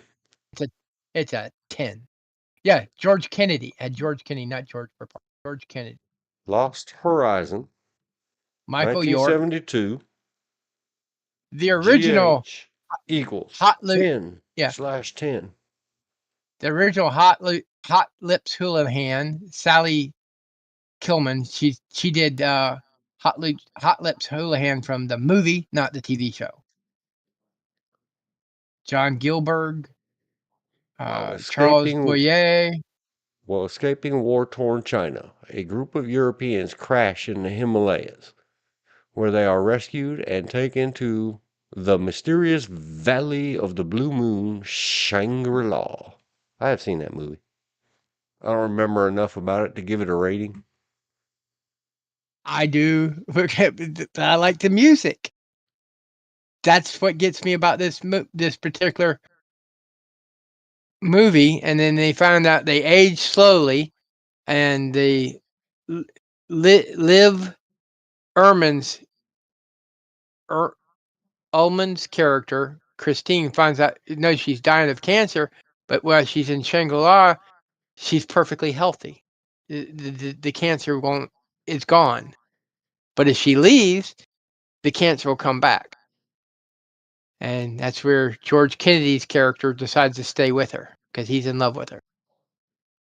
And the only one that leaves is Michael York and Olivia Hussell's character. And after they leave, Olivia Hussell's character ages about 90 years right before when they take refuge in a cave.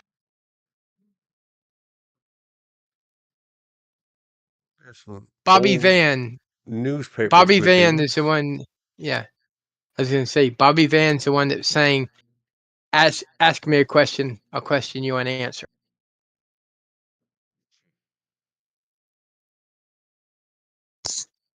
Scrolling through the freeze frames, the pictures. They even have some behind the scenes stuff.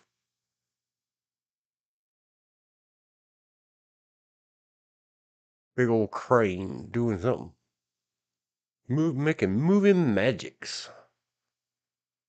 Sir John Gielgud, however you say it, he's the one that plays the head monk.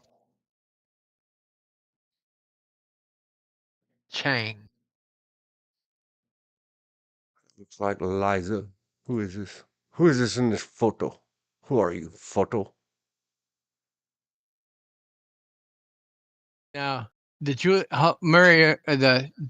Romeo and Juliet picture you see, they don't show. I don't think they show you a photo. They just show you a painting of the scene I was talking about, where Olivia Hussey is nude. Who said whatever is nude, naked. That has different connotations these days. Not calling you that. Yeah. It's just how we read your name, lady. Oh, I wouldn't call her that. She married well. I promise you that. She married well. She had a little bit of money herself, but she married well. But I remember Michael York for Logan's Run, The Three Musketeers, The Four Musketeers, The Return of the Musketeers, Babylon 5, where he plays someone who thinks he's King Arthur, lurking for the Holy Grail.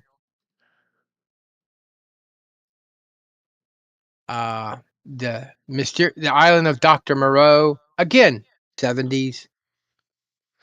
They have a photo of your lady where she might be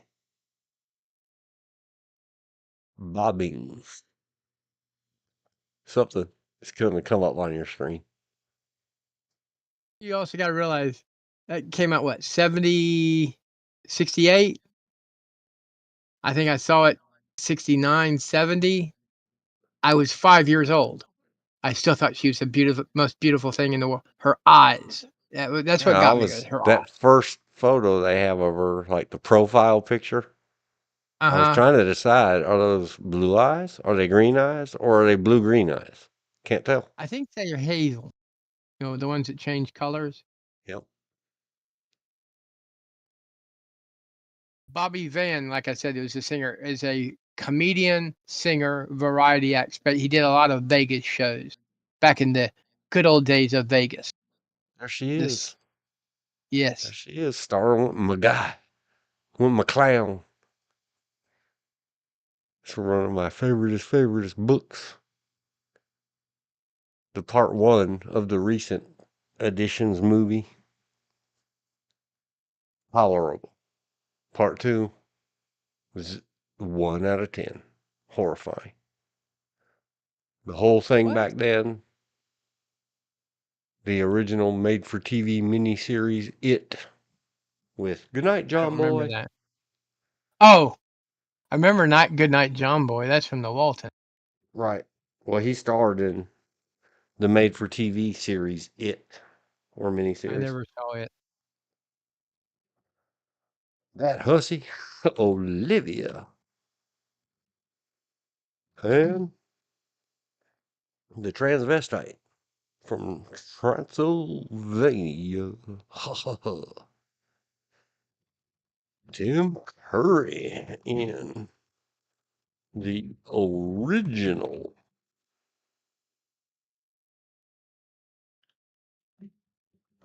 Flicker play show of Stephen King's But It. you can tell that the Lost Rising was definitely made in the 70s just by the fashion and the colors.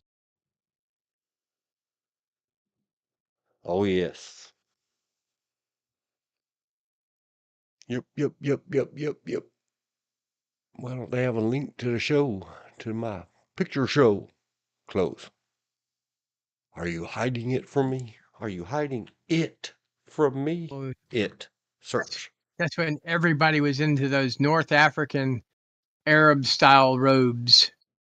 Wow, it's been a long time since Stephen King's It. 1990 TV miniseries. Seems like yesterday.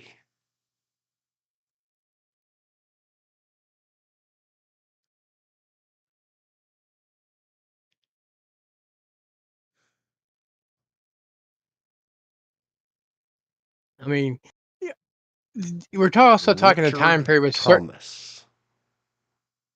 uh, when certain actors' actual real life reads like a movie script. Um, Lee, Whatever happened to Harry Anderson? Wasn't he the guy from Night Court or some TV show? Harry Anderson was the name of the character from Night of Nary Court. I think. No, he was Judge Harry T. Stone. Night Okay, Court. then yes. Yeah, he died. I think it was a heart attack. 14 October 52. Very young. He died very young. That much I do He remember. was married to Elizabeth Morgan and Leslie Polak. He died Christopher Lee. 16 April Yeah. 2018 in Asheville, North Carolina, USA.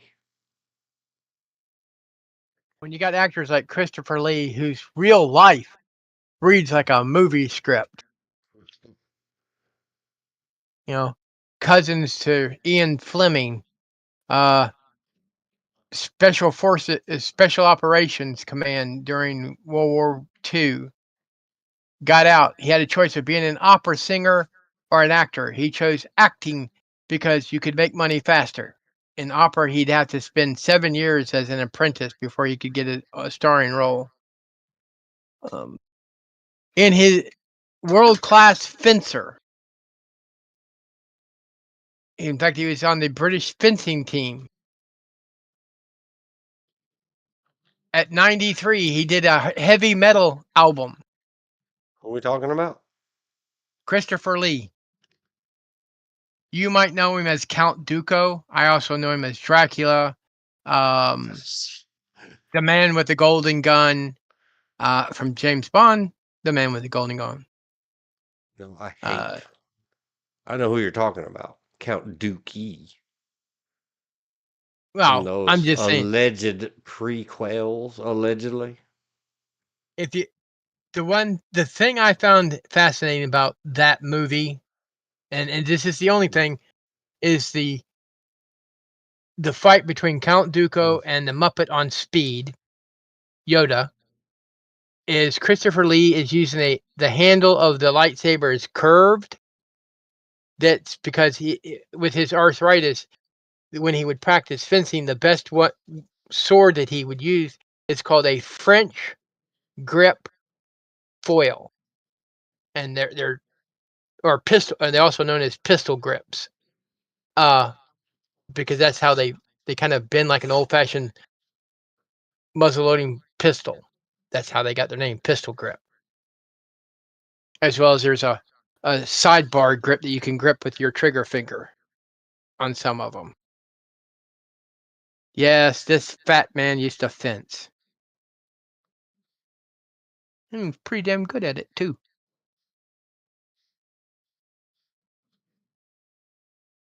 Before my knee and back gave out to where I couldn't move anymore. On the movie made about the original TV show, Christopher Lee was in Dark Shadows, 2012. Yeah. That's because he did Dracula in the 70s. He was in Season of the Witch, rated 5.4 in 2011. That may be generous as well. Just is what it is. Another Yeah. Nicolas Cage movie. He was in Alice in Cage either make- Wonderland, 2010. Nicolas Cage either makes real good movies or real bad movies. Or movies so He bad doesn't they're do anything in good. between. Yeah. Well, the first time he played the Ghost Rider, good movie. Second time he played the Ghost Rider, bad movie. I'm pretty sure I never watched the second one. The first What one else? had Oh, Sam. those The first one freaky he had. deekity Lord of the Rings crap. Yeah. The first one had Sam Elliott in it as supposedly the first Ghost Rider who used to ride a horse versus a motorcycle. Mm-hmm. In the 80s, they had a Spanish Mexican Ghost Rider that rode a low rider. I'm like, no, the Ghost Rider is not on what would be called a mechanical horse, which is a motorcycle. It's not the Ghost Rider. That's los. Wait, Christopher Lee was in the Rocky Interactive Horror Show video game. How have I not heard of this? Tim Curry. I'm sad about Tim Curry's illness. He had a stroke. He's confined to a wheelchair now. Choose to play as either Brad or Janet. The person you didn't choose has been turned to stone. Search Frankenfurter's wacky haunted castle and find the parts you need to build the Medusa machine and save your better half. I have never ever heard of this. It's rated Neither have 7.2 I. out of 10.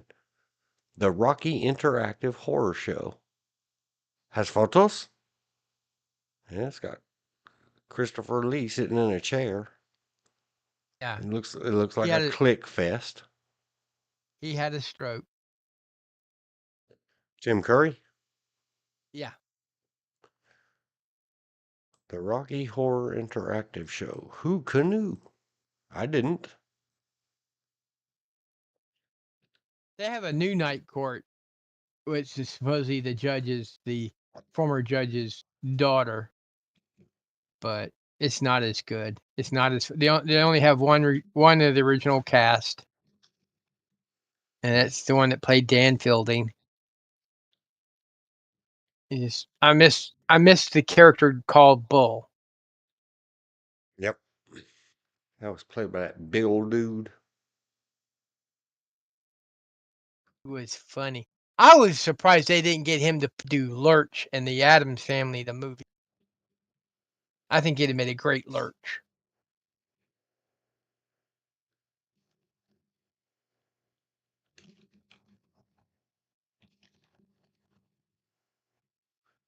What is this madness? I know why I had some lost time in there because 1999 is when my friend showed up and said, if I bought a horse place, would you run it?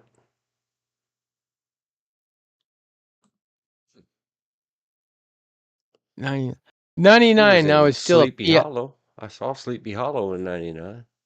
That was a good movie. Johnny Depp. In 99, I was working as a private investigator and going to school.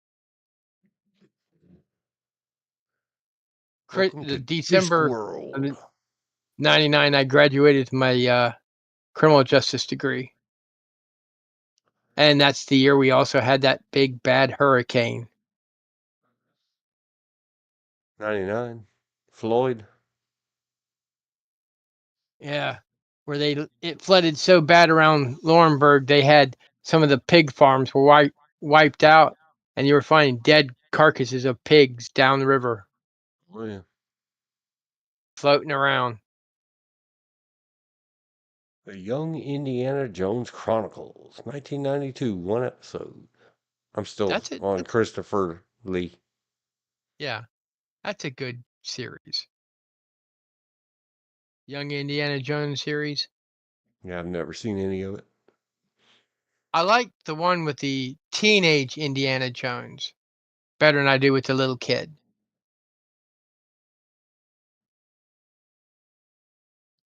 Casanova. He started in Casanova. Howling 2. Your sister is a werewolf.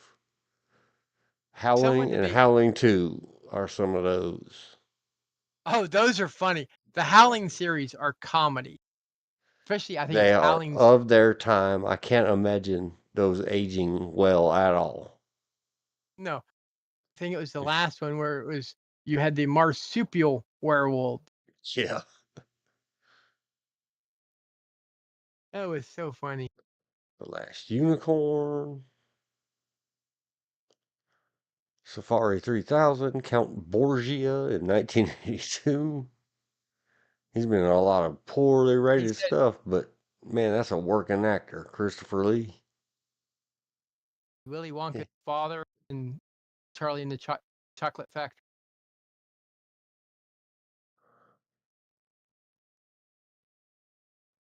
Lord of the Rings series. Yeah, I hated it. As Saruman. Yep. Dracula and Son, 1976. I tried last night.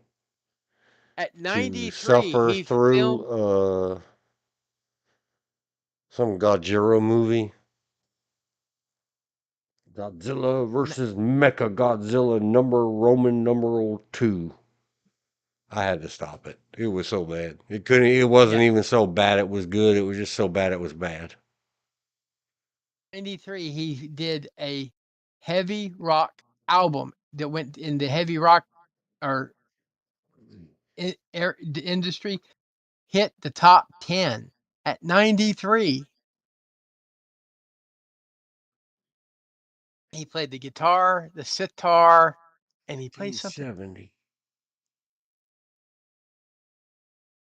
I wonder if that's the one. It seems, no, I saw it in theaters. There was some Sherlock Holmes. No. There was some Sherlock Holmes movie. Yeah. That I went to see in the 1970s sometime. Huh? And it was just the horrifying dark. This is what heroin addicts are. And Sherlock Holmes is just a junkie. Man, I hated it. Well, Christopher Lee has played Sherlock Holmes and Sherlock Holmes's brother in various. He just the one every time I think of Christopher Lee, the one movie I think of is I cannot pronounce the name.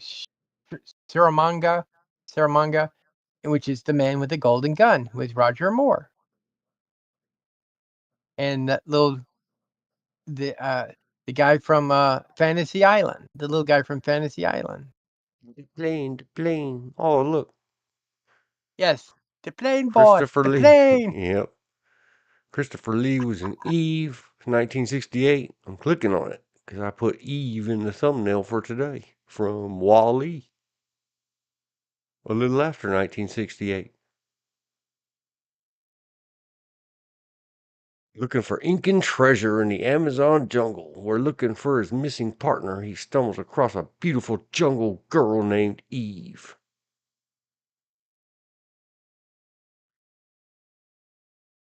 There's 10 photo. Oh my god. There's some of that last millennium misogyny, sexism. How come the girl has to go in a little scanty bikini and the dark haired girl doesn't even get a top? But the guys all have their full clothes on. Yes. I'm just saying, The guys in the bottom right photo have less clothes on than that woman. Coming up on here's one screen. a funny trivia thing. When the studios were going to make the Three Musketeers, they wanted Charlton Heston to do D'Artagnan, and he looked at him and said, "Are you kidding? I'm too old. I'll tell you what, I'll be in it if I'm allowed to be Cardinal Richelieu." So that's the reason Charlton Heston's Cardinal Richelieu. But the screenplay is written by George Fraser MacDonald, or George Donald McDonald Fraser, who wrote a very comical series of books. He was a comedy writer. He wrote the Flashman series, which is about a British soldiers around the time of the Napoleonics, who every time he screws up, he gets awarded. He gets a medal, or his screw up winds up winning the battle, or something like that. He did another series. I think it was called. I can't remember the name of it now. But it takes place in World War II. The only serious book that I know he wrote was called Steel Bonnets, which was about the Scottish border reivers. Reivers being people who rob and steal from horseback. They're what England would call cattle rustlers, because they would hop across the border from Scotland and rob on the other side, and then hop back across the border. The Crown went, well, what's the best way to protect us from border reivers? Hire border reivers to protect us.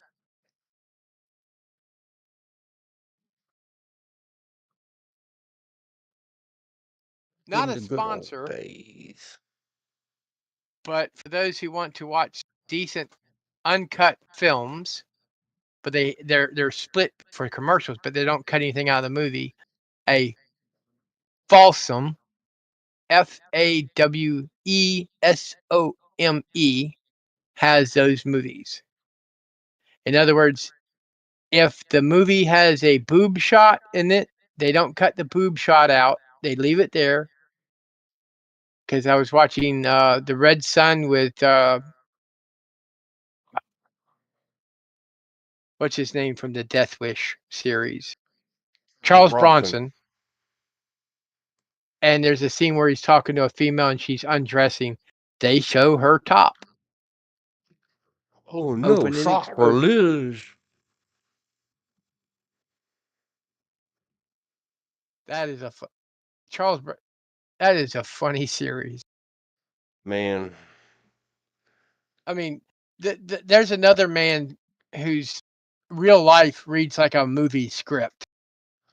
And his movies read like movie scripts. The original, and I just watched the Bruce Willis remake of what's the famous series he's known for? Death Wish? Yes. Did you know that there's a Bruce Willis remake of Death Wish? Why I'm not surprised. Death Wish, 2018 film. There is no He also film. did it. He did it. I would To, give it an absolute. Let me give points because of poor Mr. Willis's condition. Bruce Willis, 2018 Death Wish version being points plus for Bruce Willis's condition 3/10. I'll let you figure out. another Charles one of his Bronson. movies that was redone. He is a Charles, 10/10. The Mechanic. yes, The Mechanic. The second one is not as good, but it's okay. It's not the one Charles The has. I mean, not Mechanic Charles. remake.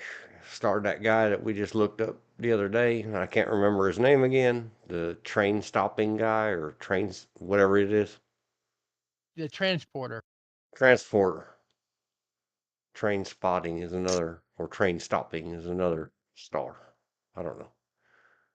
The Mechanic remake, not looking it up. DW equals 1/10 because of extreme love of Charles Bronson. Take of it what you want. Version. I just have so much bias. There will never be another. That original was so good. The What do only you give it, remake, George? What do you give the remake of the remake, The about a Mechanic? 4 or 5. 4. All right, 4 Eh, through 5 But out of 10. I saw the original in theater as a little kid. An absolute.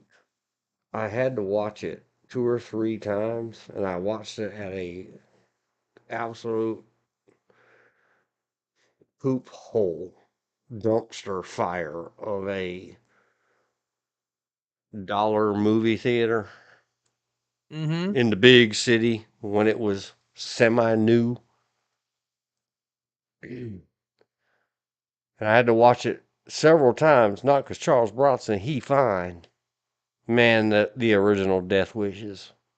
That was rough stuff when they got Yep. that finger off so they could get the ring. No spoilers, but everybody The was like, second one, how can these not be rated X? You can't show that in a movie. Oh, it's called 10 Till Midnight. the second Death Wish wasn't bad, but after that they started going downhill. Is it comedy? Is it cops and robbers? What's happening? If you've never But I still, experienced it, let's see if it's available. Go back to the GooTube. This is one of those I could, and I haven't ever. I watched it many, many times in theater, and I would run out into the foyer or whatever. Say, here's another $1. I'm gonna go watch it again. The theater people were like, nobody cares. Just go watch the movie. No, that wouldn't be right. the only TV show turned movie that I really, really enjoyed was Mel Gibson's Maverick 1983. They have with Jodie clips. Foster. Jodie Wait, what? Foster. Oh, was that fast? I thought that was fast.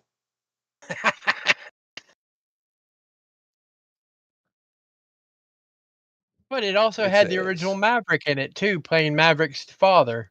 yep, James Garner. 10 to midnight. It's called 10 to midnight. I thought it was called 10 till. All the Continue. other clips and snips say till, just like I thought I remembered it. 10 to midnight. 10 out of 10. Is it comedy? What's Brett happening? Maverick, Burt Maverick, and Beauregard Maverick. Beauregard Maverick, played by Roger Moore. Ha ha. Watch with whatever a Screen Picks TV is. Open Sesame.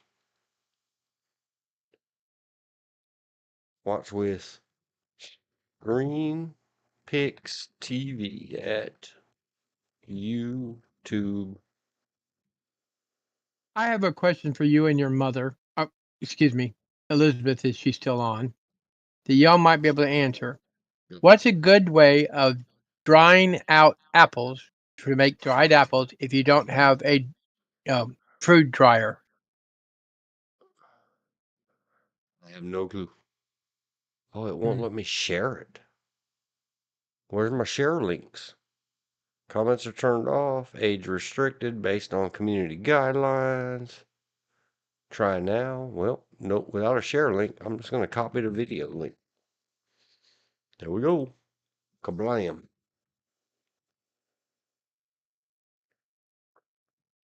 Maybe it's a spawns. I don't have no clue.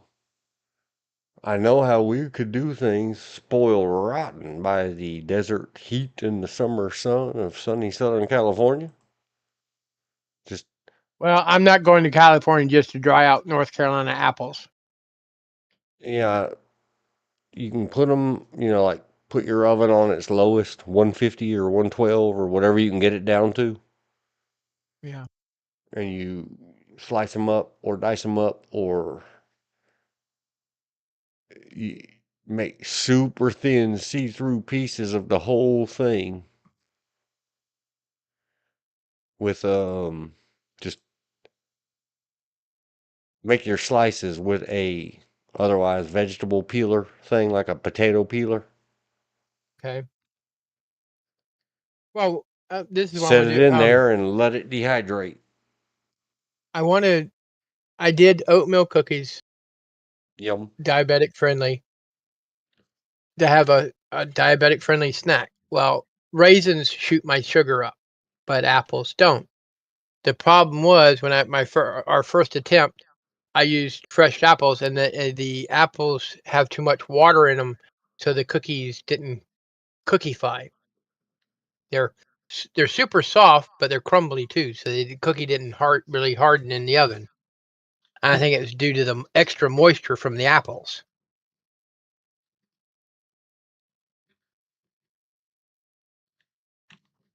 This is going to sound weird, but the oatmeal cookies, the apple oatmeal cookies, remind me of that we did. Kind of remind me of a very, very, very expensive scotch that I had. I did. Oh, you can do it in an air fryer? If you have an air fryer, yeah. Yeah, I have an air fryer. I Just use it all don't. the time. You gotta somehow get them something in between them so that they're just not touching. Yeah, Because the pieces that are touching or overlapping won't dry out. dry They'll out. be mushy there. I know you can do it with the oven, but I just don't know what the setting to put it on. I don't know. Let's ask the Google bar. Well, How I didn't to know if you. dry apples in the oven. Says to dry apples in the oven, preheat your oven to the lowest possible temperature setting, usually around 150 F. Slice apples very thinly, arrange them in a single layer on a baking sheet or wire rack, and bake for several hours, flipping occasionally until they are leathery and dry to the touch. Leave the I just oven figured. door slightly open to allow moisture to escape. It's just I figured if I dried the apples, then put them in the oatmeal cookies, it might be more of a cookie. Consider what is a raisin? A dried out grape. Yep. Not allowed to have dates anymore either. Dates are Dry loaded with sugar. apple schools.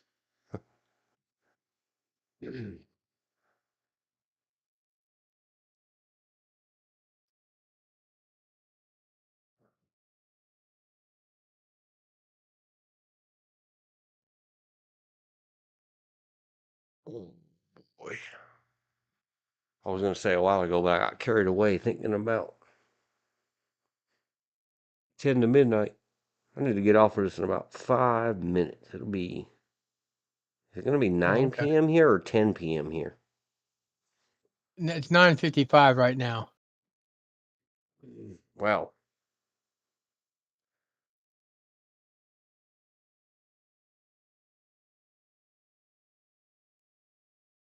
Sorry, I'm reading something. Something came through on the teletype.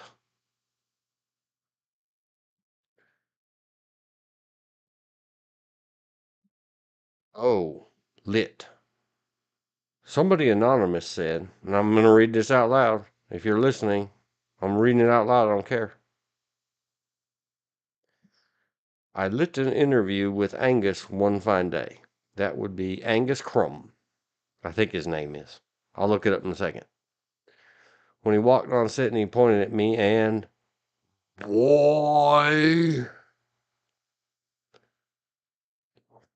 after a few seconds of shock and delight, I cracked a thin smile and bowed. Bowed. How dare you? How dare you?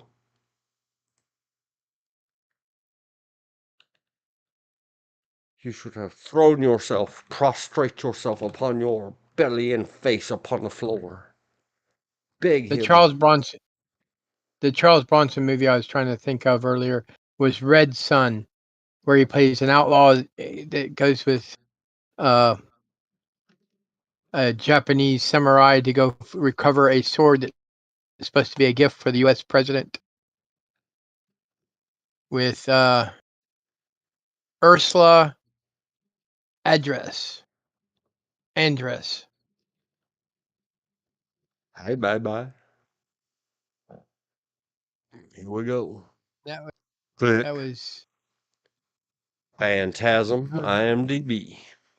1979. Hoshiryo His name is... Mifune. Where the heck is he? Where is he? The Lady in Lavender, Kathy Lester. Had a bunch of Ewoks in it. Lynn Eastman Rossi. Why is he 10 not to listed midnight. here? What the Hades? I'm about to say 10 to midnight. Isn't that a Charleston Chuck Norris movie? No, that's Charles Bronson. Okay. Oh, they're And both that's... tough guys, so they could interchange them. Man, that was the most insane. I loved it. Stolen from a friend of mine saying, I laughed, I cried, I stuffed my face. And then I would spit what I had stuffed my face with all over the room because I laughed so hard. I think I said scrum, and it is Angus Scrim, the tall man. Phantasm. But Ursula Drumroll. Andress is SCRIM. also a Bond girl. Hi, bye. She was in the first the James Bond movie, Dr. No, as well as she was also in the original Casino Royale with David Niven.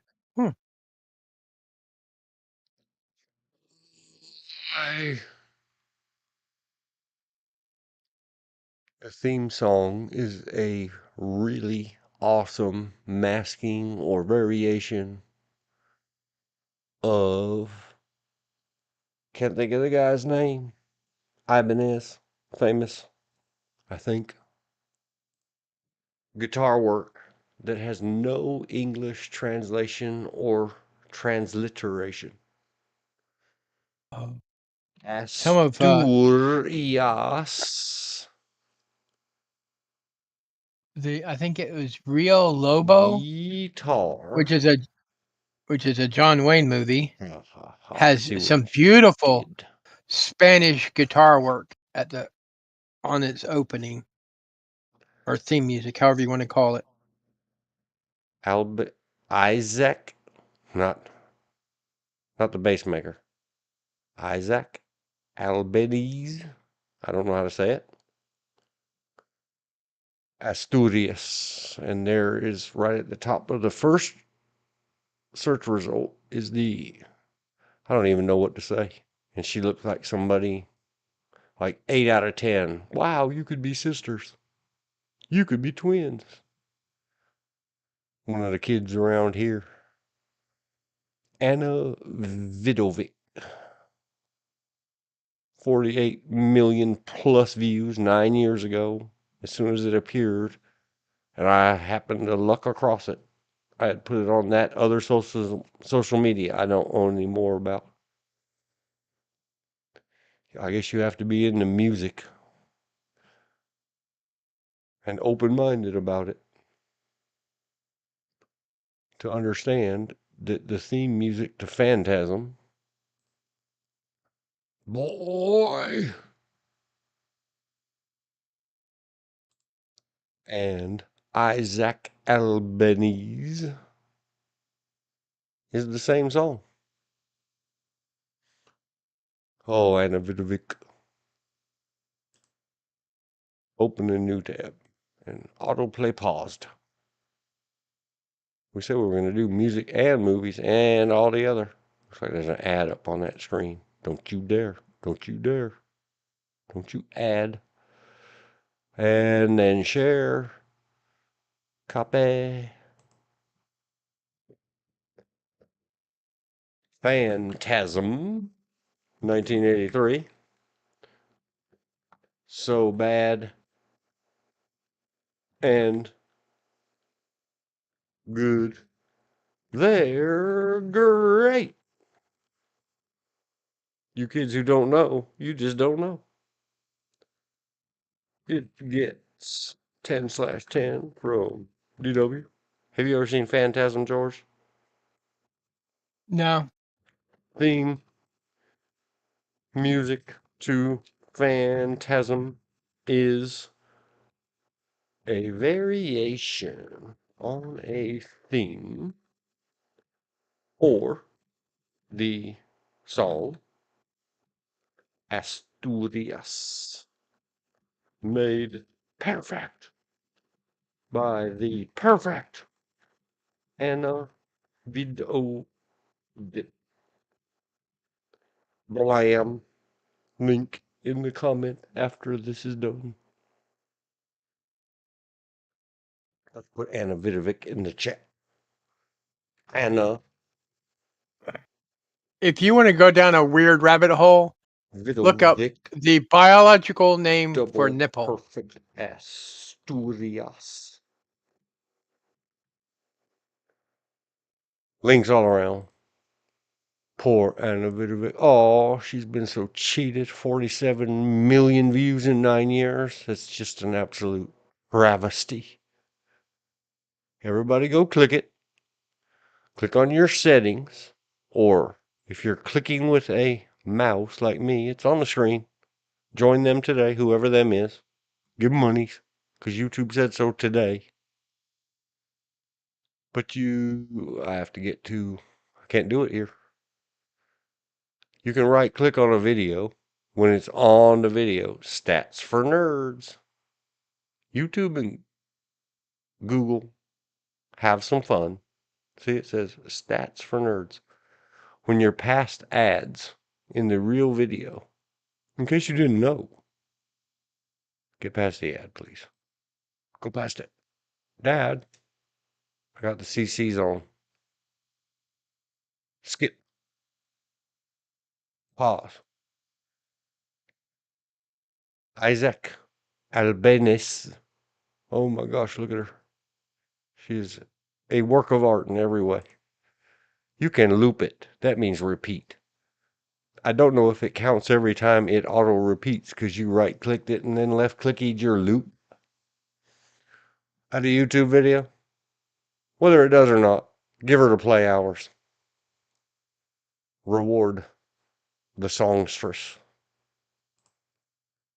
Asturias. Innovative Phantasm. Boy. I do believe Mr. Scroom has gone away from us. Angus Scroom. 2016. He lived to be 90. Yep. Let me math my fingers. 90. Oh, it showed the little scenes from Phantasm. All the Phantasms. The things sticking out of the ground were tuning forks. They tuned the time-space continuum.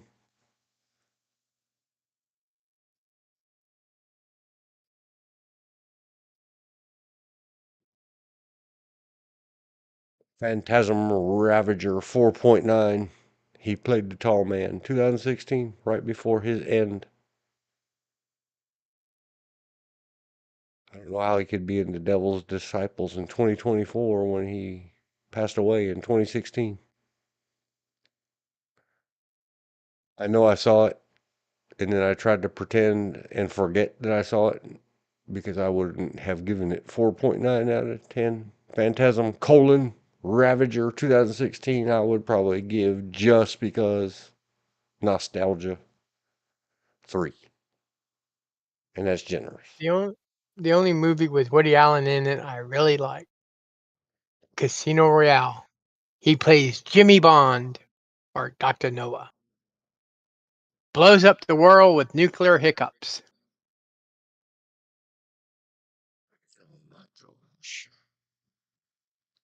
Groove Tube.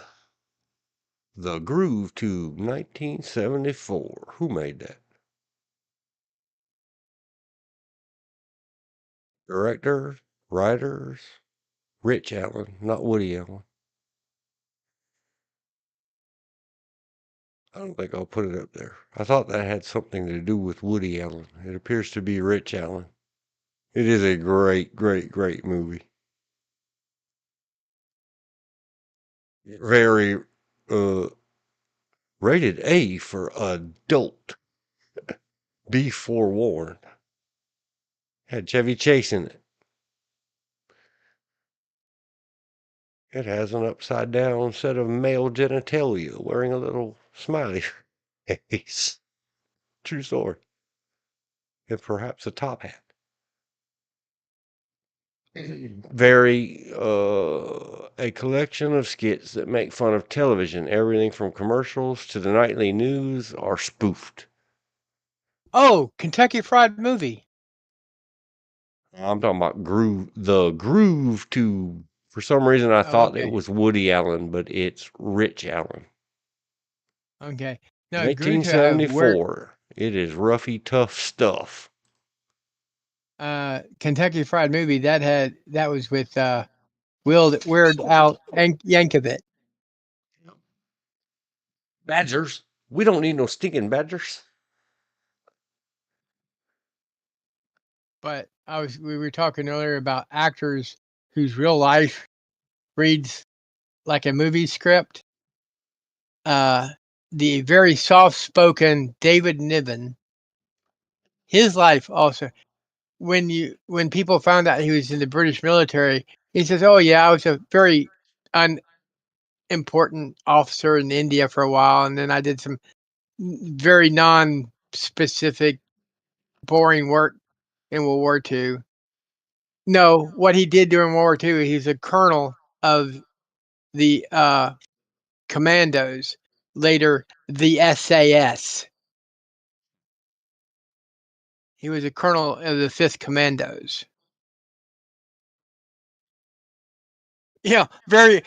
But he never really mentions it. You have to. It wasn't until after his death when they read his. When they started getting people started doing bios about him, and he was able to get certain documents declassified. Is when they found out just how big a deal he was. That was one reason when Ian Fleming when they first were going to do a Bond movie based on his character James Bond, he wanted David Niven to play James Bond because they had worked together in World War II. And David Niven said, "No, I'm too old. You need to get someone else." Then he tried to get Christopher Lee, his cousin. Christopher Lee couldn't do it. He was under contract. And that's when they wound up with Sean Connery. And when you first mentioned Sean Connery to Ian Fleming, he was like, "You mean that funny boy that does underwear commercials?" Because Sean Connery's early career, he was a underwear model, swimmer. So he was like Marky Mark. I mean, the artist formerly known as Mark Wahlberg. He was in during World War II. Sean Connery was in the Merchant Marines, the Merchant Navy, Mhm. and he did see some combat. But he got put out and he got discharged from the Navy. I think it was due to an ulcer or something of that nature. But he was a bodybuilder, swimmer, and underwear model before, and his one of his first movies that he got any notoriety for was a Disney movie, Darby O'Gill and the Little People. He was Darby O'Gill and the Little People before he was James Bond. Or Shaken, not Bond. stirred. James Bond. Exactly. But Ian Fleming went into the premiere thinking, "Oh God, this is going to be a horrible movie." Comes out and and the first words out of his mouth to reporters was, "That was James Bond." Talking about the Sean Connery role. Sean Connery. See, The Rock. Not Oh the yes. dude. The Where he movie. plays an older James Bond type character. With Sean Connery and Nicolas Cage. Be right James back. Bond and Sean Connery. Leads to The Rock. Nope. Not that one. The Nicolas Cage. Ooh.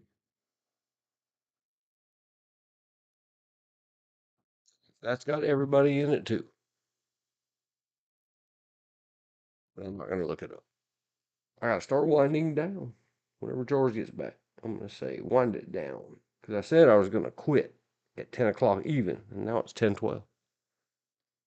We have covered much. Look at it. Look at this log. Let me scroll along.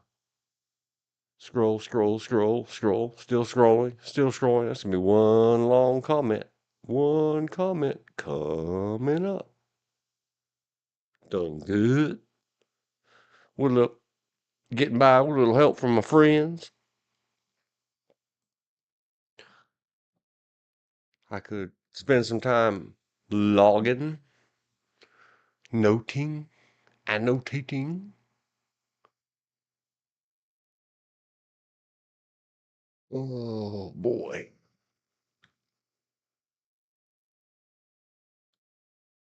05, 38. Shaken, not stirred.